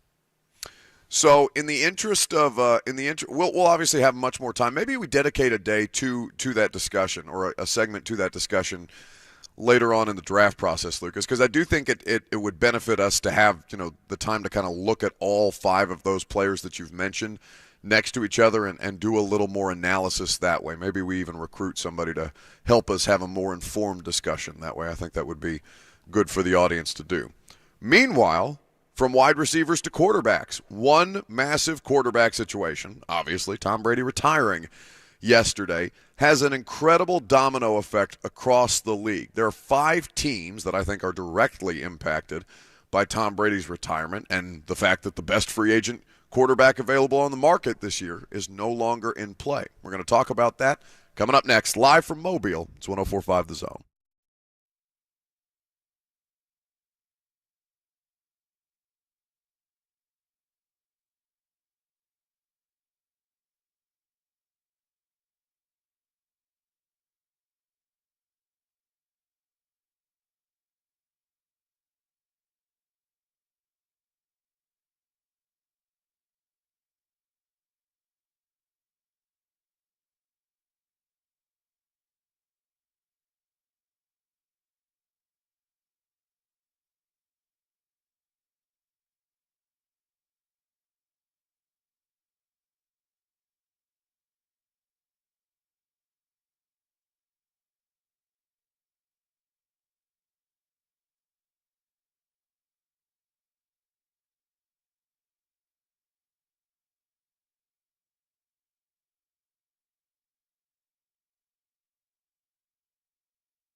Kirby, what am I supposed to do with him? This man has he's got a full mouth of hot chicken tacos from our lovely friends at Scoreboard Bar and Grill, who apparently have provided lunch as well as our Senior Bowl coverage. Someone apparently needs to get him a napkin from the sound things. I mean, how unpleasant is that to hear in your ear as you're trying to do a professional radio broadcast? Are you capable of even coming to the microphone, or are you too ensconced by hot chicken at this point? I'm a professional. No, well, that's you're a professional disposal. That's how quickly you got rid of that hot chicken taco that you're munching on back there. My family in Italy used to call me eating a machine because they couldn't speak English, and so they would hear my dad say that, and it was so funny growing up hearing them try and speak English and say eating machine. Are you not concerned that at some point this is going to catch up with you? Cross that bridge when I come to it. Well, that bridge is coming up fast. You keep stuffing your face on the air. I'm just saying. Literally the first thing I was told when we got the new studio is, maybe don't eat in here. And then there's Lucas, who's just literally drowning himself in hot chicken tacos. I'm not eating in here. I'm eating out there, but my mouth is full when I step in here. It's like a chipmunk. He's storing it for a second. Yes, exactly. Yeah. Hey, winter's coming up. Oh, goodness. It's just your dietary habits confuse me. We are in the throes of winter. So you're stockpiling at this point? But honestly, Scoreboard, I truly think is one of the most underrated hot chicken places in this town. It's so good. Because it's hidden out there by Opera Mills, so it's kind of off the beaten path. Yeah, and they have a big menu. They have a bunch of stuff. But the hot chicken, if you get a chance, go to Scoreboard today. Go to Scoreboard, to watch the Super Bowl or something, and get yourself some hot chicken. Well, and here's the thing. It is hot chicken week back at home. Because I saw our buddy Josh Black as one of the judges for however they determine the competition. I assume it's just they have a panel and there's taste testing options and things like that. But it is hot chicken week at home, so I'm glad that you are celebrating appropriately with Scoreboard. As long as the only thing that I will say is everybody has their own taste. I will not do Hiroshima hot chicken again. That was a just vicious experience for me, not just in the moment, but for days, plural, afterwards. Reliving it a couple of times. But PTSD. But that's what I appreciate about Scoreboard is how honest they are with whatever the flavor is marked next to that chicken. That's what you're going to get. You're not going to be disappointed if you get asked for hot and it's not hot enough. It's never not going to be hot enough. You know what I mean? So that's what I love about Scoreboard. I'm very happy for you. Meanwhile, there's a lot of NFL teams that are kind of tossed into flux right now because Tom Brady did officially retire, in his own words, retired for good, and that's a quote. So looking at now the circumstances for Tom Brady, Greg Cosell and I were talking about this yesterday and kind of what Tom Brady is at this stage of his career. So what I want to do, and I'll be curious to know your thoughts on this, how much do you think this legitimately affects the Titans quarterback decision-making? 615-737-1045. I swear to God, it's the last time that we're going to talk about Tom Brady in relation to the Titans. I promise you so.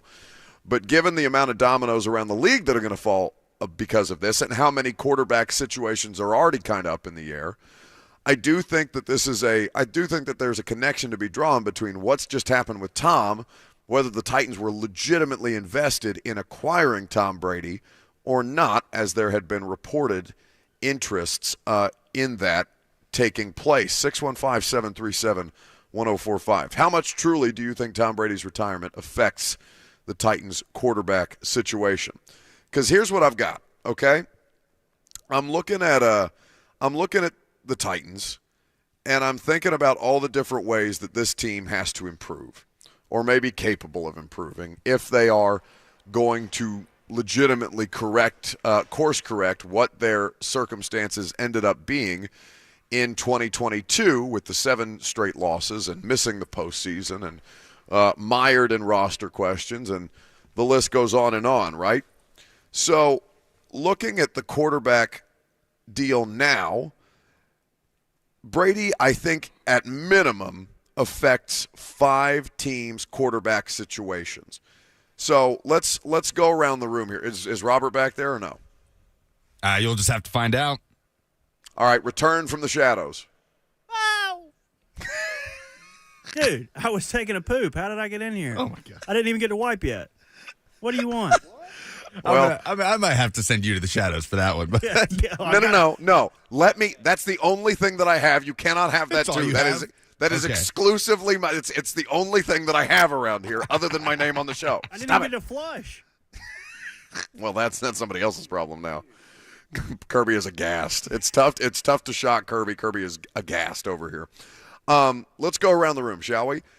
Which team do you think is most? Let's remove the Bucs from the equation, obviously, because the Bucs are the team that he's leaving.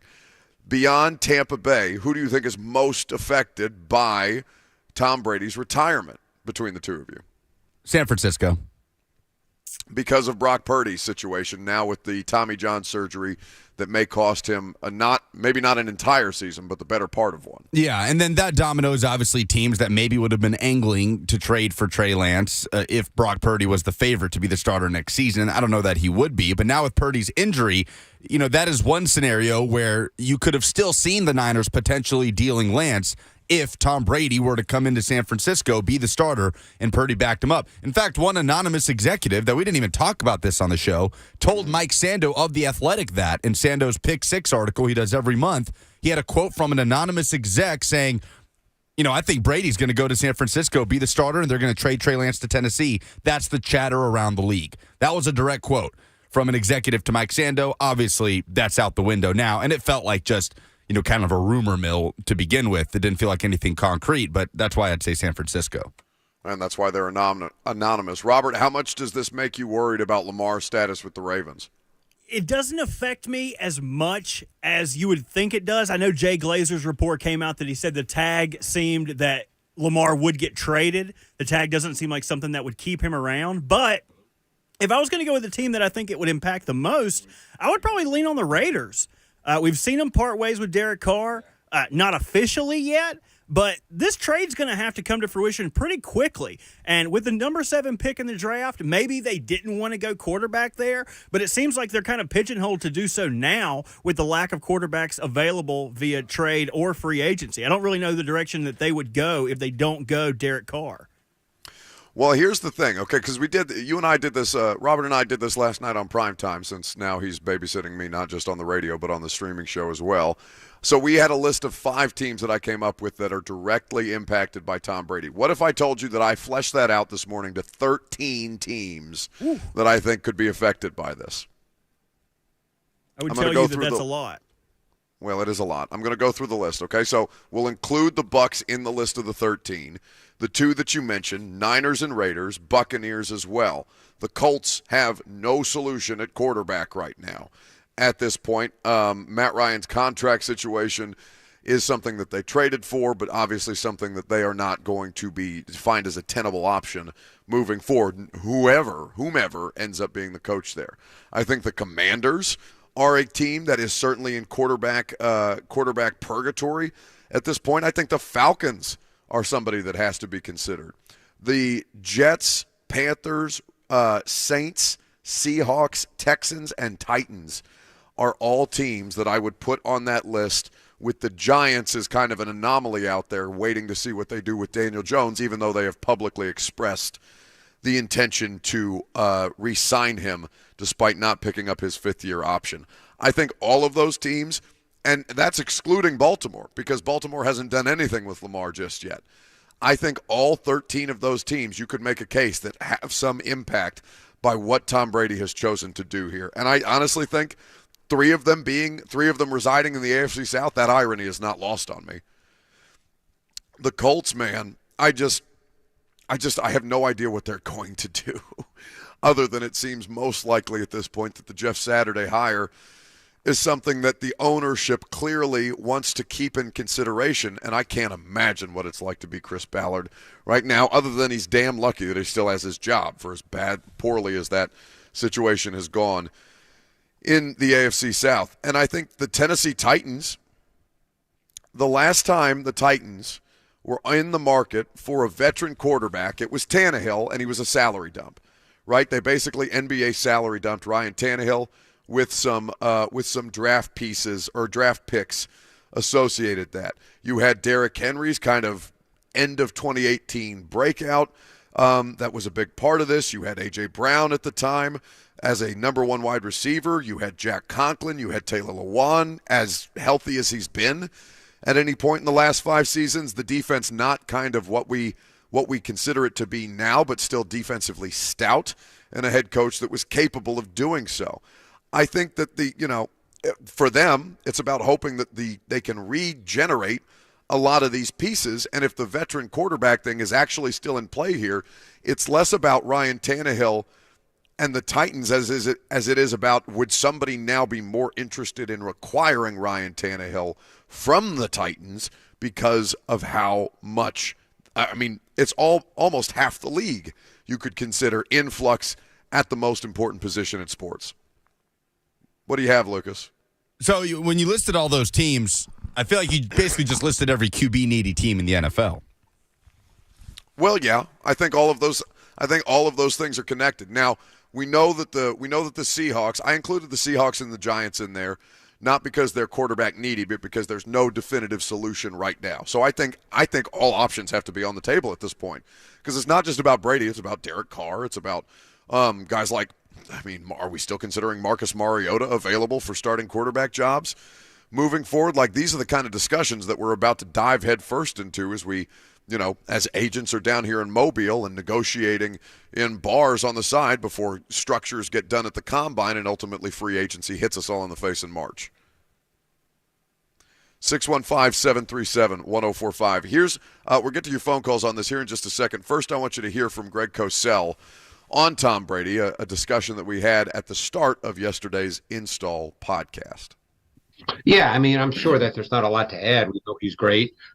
It's interesting. Throughout his career, in many ways, we saw kind of the evolution of the quarterback position in the NFL, to where a lot of coaches who believed, because I've had these conversations, who believed that the quarterback position had to be exclusively played from the pocket. They now look a little differently at the quarterback position based on certain players, whether it's Mahomes, whether it's the Josh Allens, whether it's Lamar Jacksons, whoever it may be. I think there are coaches now who sort of look at the quarterback position a little differently, whereas Tom Brady, in a sense, I'm talking physically now, mentally, he's at a really high level, and the game has changed dramatically from a mental standpoint, just because of the way defenses have changed. But you could make the argument that just physically, the way he plays the position, dropping back and throwing the ball, he essentially plays the position the way Bart Starr played it in the 1960s.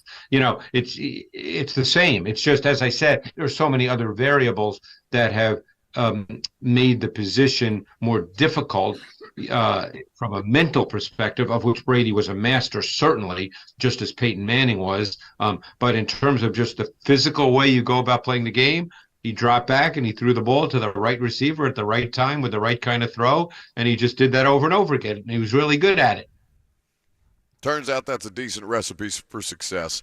So Tom Brady not an option. How much does this actually impact the Titans? Jonathan in Nashville is up first on the phone. Hey, before you throw Jonathan here, something that's seriously impacted my situation. Can you send me back so I can wipe? I've been sitting here through your whole Cosell clip with the creamy cheeks. Let me go, buddy. Shadows. Makes me I laugh rebuke every that time. in the name of Jesus. I really do, too. Thank you, Caleb Farley, for yet another important contribution. Jonathan in Nashville. Hey, Buck. Long-time listener, first-time caller. How are you, buddy? Love that. Nice. Yeah, so I think we're overthinking this to a certain extent. I don't think Trey Lance is worth anything. I think we've got a good core here with Josh Dobbs teaching Malik. Josh Dobbs isn't on your roster. Baby. I don't mean to interrupt you, Jonathan, but he's not on your roster right now. Is that right? He's a free agent. Okay, well, then we ought to re-sign him, let Tanny go. I think Josh Dobbs showed flashes of greatness in the 2 or 3 games he played. And, with a very team-friendly contract, we could bring him back and then also address all the other issues that everybody's talking about with offensive line, wide receiver. Let Josh Dobbs lead this team for 1 or 2 years, because listen, if you think that the rebuilding of this team is going to take less time than 1 year, you're crazy.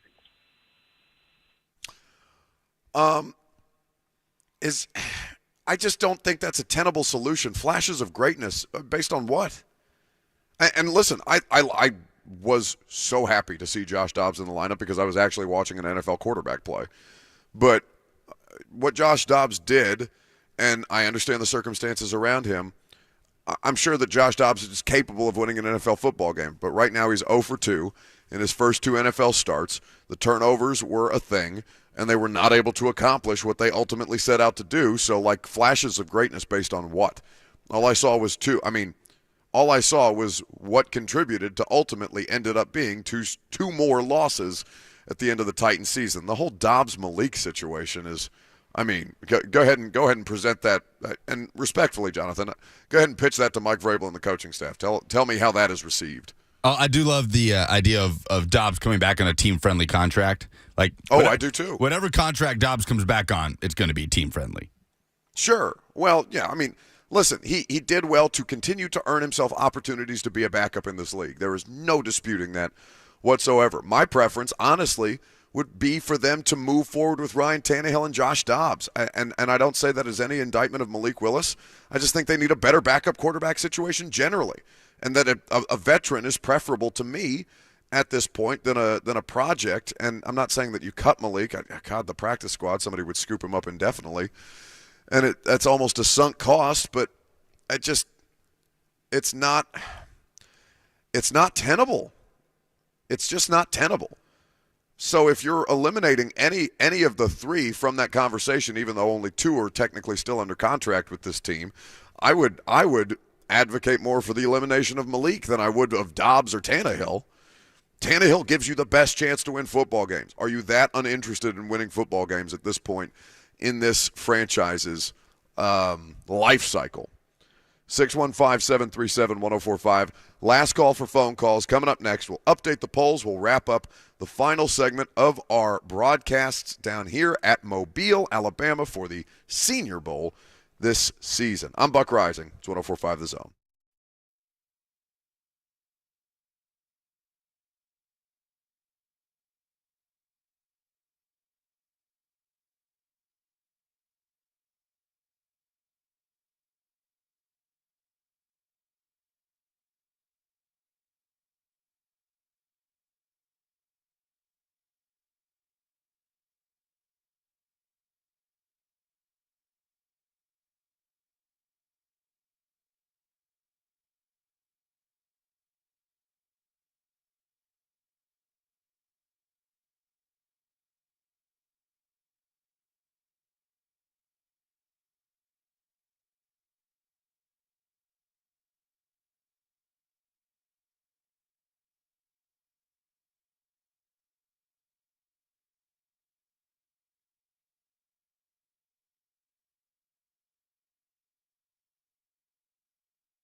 Welcome back. Last segment for us here from Mobile. Been a lot of fun. We've enjoyed our time with you down here, as I know Ramon, Kayla, and Will did as well. If you missed any of the work that we did, both shows have, I don't know if they're award-winning podcasts, but they should be. They're award-winning in my mind. You can check out both of them wherever you get your podcasts. People like Chris Doering, Hendon Hooker, Rand Carthon, so many more individuals that both shows have had the opportunity to catch up with throughout the course of the week. And Kirby has done an exceptional job keeping it all on the rails. So we're grateful for him as always. And Lucas and Robert actively trying to undermine the show, but that's fine. You know, why should it feel any different than when we're at home versus when we're on the road? Lucas, you have news for me? Yes, another good show despite our best efforts. Agreed. Brandon Marcello of 247 Sports reporting that, and Matt Zenitz of On 3 Sports, I believe, was on this first, but Tennessee expected to elevate offensive analyst Alec Abeln. I hope I'm saying that right. It's Abeln. Abeln. Certain you're not. Alec Abeln, that's a tough one, to tight ends coach. We'll learn it in due time. Tennessee going in-house for the tight ends coaching vacancy that is open because Alex Golish, who is the offensive coordinator and tight ends coach, is now the head coach at USF. So the takeaway from that, because I'm sure many people have not heard of, I'll call him Alec until I know how to pronounce his last name. Thank you. That is 3 for 3 with Josh Heupel going in-house with offensive coaching staff hires. So the first was Kelsey Pope, elevated from analyst to wide receivers coach, replacing Cody Burns, who's now the wide receivers coach at the Saints, and Joey Halsley, the quarterbacks coach, now the offensive coordinator, replacing Alex Golish, and they're going to keep it in-house for the tight ends position. That is notable, and it just speaks to kind of how much he values Heupel, that is. Values that institutional knowledge within the system that they run. Is there anything else that we need to be paying attention to Tennessee coaching staff-wise? I feel like we haven't. The OC situation, obviously, was something that came up with Alex Golish getting a head coaching opportunity.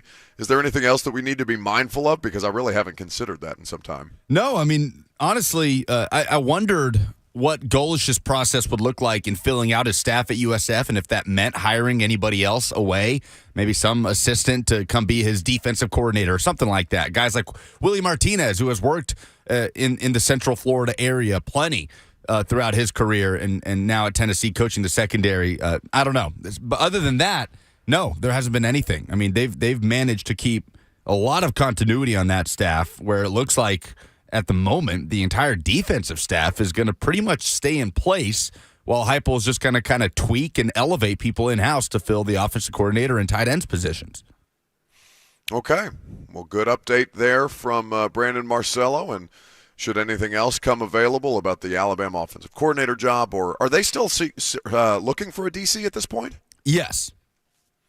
So they're still endeavoring to replace both coordinators. And I know people are asking a lot about the Titans' offensive coordinator position. Listen, until such time as they actually have the opportunity to interview Matt Nagy and Eric Bieniemy, I think this is totally open season. I really do think at this stage that they are. I really do think at this stage that they're exploring all available opportunities, and that they're trying to interview as many of those available opportunities until such time as they absolutely must make a decision. It's not going to bog down the scouting process. So in the meantime, it's just about how much Mike Vrabel, how much more legwork Mike Vrabel wants to do as he finds the next best option for this team at OC. I know people have been dying for updates, and right now there's just not any to be had. Although I did speak to Charles London a little bit yesterday. He's the OC for the national team down here in the Senior Bowl. He is also somebody who is being considered as a candidate for this job as they, explore a variety of different options, several of which have not been reported publicly just yet. Meantime, polls. I don't know who you are, but I know what it's time for. A poll update on the Buck Rising Show. Here's a young man with a very particular set of skills. With the final numbers, here's Buck Rising Show correspondent and producer, Lucas Pansica. Presented by Two Rivers Ford. You can custom order any new Ford with Two Rivers, and they sell below MSRP on all non-specialty new Fords. Was Joe Lenardi right about the Vols not being a 1 seed? 79% say yes, he was. Rick says it doesn't matter. Their ceiling is the Sweet 16 with Barnes. Every year we hear about how they're a Final Four team. Why would anyone fall for them anymore? Oh, man, I just hate to go through a basketball season with that kind of lethargy. You know what I'm saying? Like, I want them to show us but I mean, the point is largely correct. Like, there's only so many times they can show you who they are exactly before you start believing them. It's just how long you want to keep the guys alive of can this team actually find the go-to offensive weapon that they can consistently rely upon in games like last night against Florida, because it just wasn't happening for them. Well, there's no question that is what Barnes has to prove from his time in Knoxville. Like, he has achieved basically everything else except tournament success, which is obviously the most important thing. But I do think that with that thought process of realizing that Tennessee fans have also, or a large portion of Tennessee fans, have forgotten how to enjoy the regular season, which I still very much do. Like, winning 25 or so games a year is still very fun to me, regardless of how it's going to end. Yeah, but you're tracking this at a much more granular level than the average person. Most people are tuning in for conference tournaments and then March Madness, and then when the Tennessee Vols end up, with a high seed but don't do anything, I kind of get that train of thought. What would your reaction be if the Colts retained Jeff Saturday, making him the permanent head coach? Mahogany says pure, unbridled joy. It would be funny. It would be a bleep show, and certainly we would get a lot of talk radio out of it, so I'm actively rooting for it at this point. What kind of traits are you looking for in a potential wide receiver for the Titans? Colton says speed and the ability to stay on the field for at least 14 games. Yes. Availability would be at a premium at this point. But, Robert Woods appeared in every game last year, and his production was next to nil. So I would say it cannot be the only asset that you look for, even as, availability for any player on the Titans roster right now. Pretty tough to come by. Majority of the responses, including here on YouTube, say speed, which Mike Vrabel talked about a little bit at the end of the season. He sure did. When it gets faster, rarely, I believe was the quote, rarely are they the fastest team on the field. What does the NFL's 2023 script for the Titans look like? Wes says, with Tannehill, 7 to 10 wins, maybe a playoff berth, a loss in the wild card. Without Tannehill, crapshoot, 4 to 6 wins, top 5 draft pick. So let's do this tomorrow, shall we? I think that'd be interesting. We'll have Coach Dave McGinnis, and we'll ask Mac if he thinks the NFL is rigged. Those are the polls. All right, very good. That's the show. It's the last one from Mobile. We're back in studio tomorrow. As I mentioned, Coach Mac will join us. We will have a lot more information from the Senior Bowl to bring back for you now that we'll have all 3 practices in the books. Prime time tonight. Make sure that you are around at 8 p.m. Central Time. We'll make sure we get that to you in short order. And you'll have a great afternoon, or I hope you have a great afternoon. In the meantime, 10 a.m. we'll get started tomorrow morning right here on 104.5 The Zone. See you guys.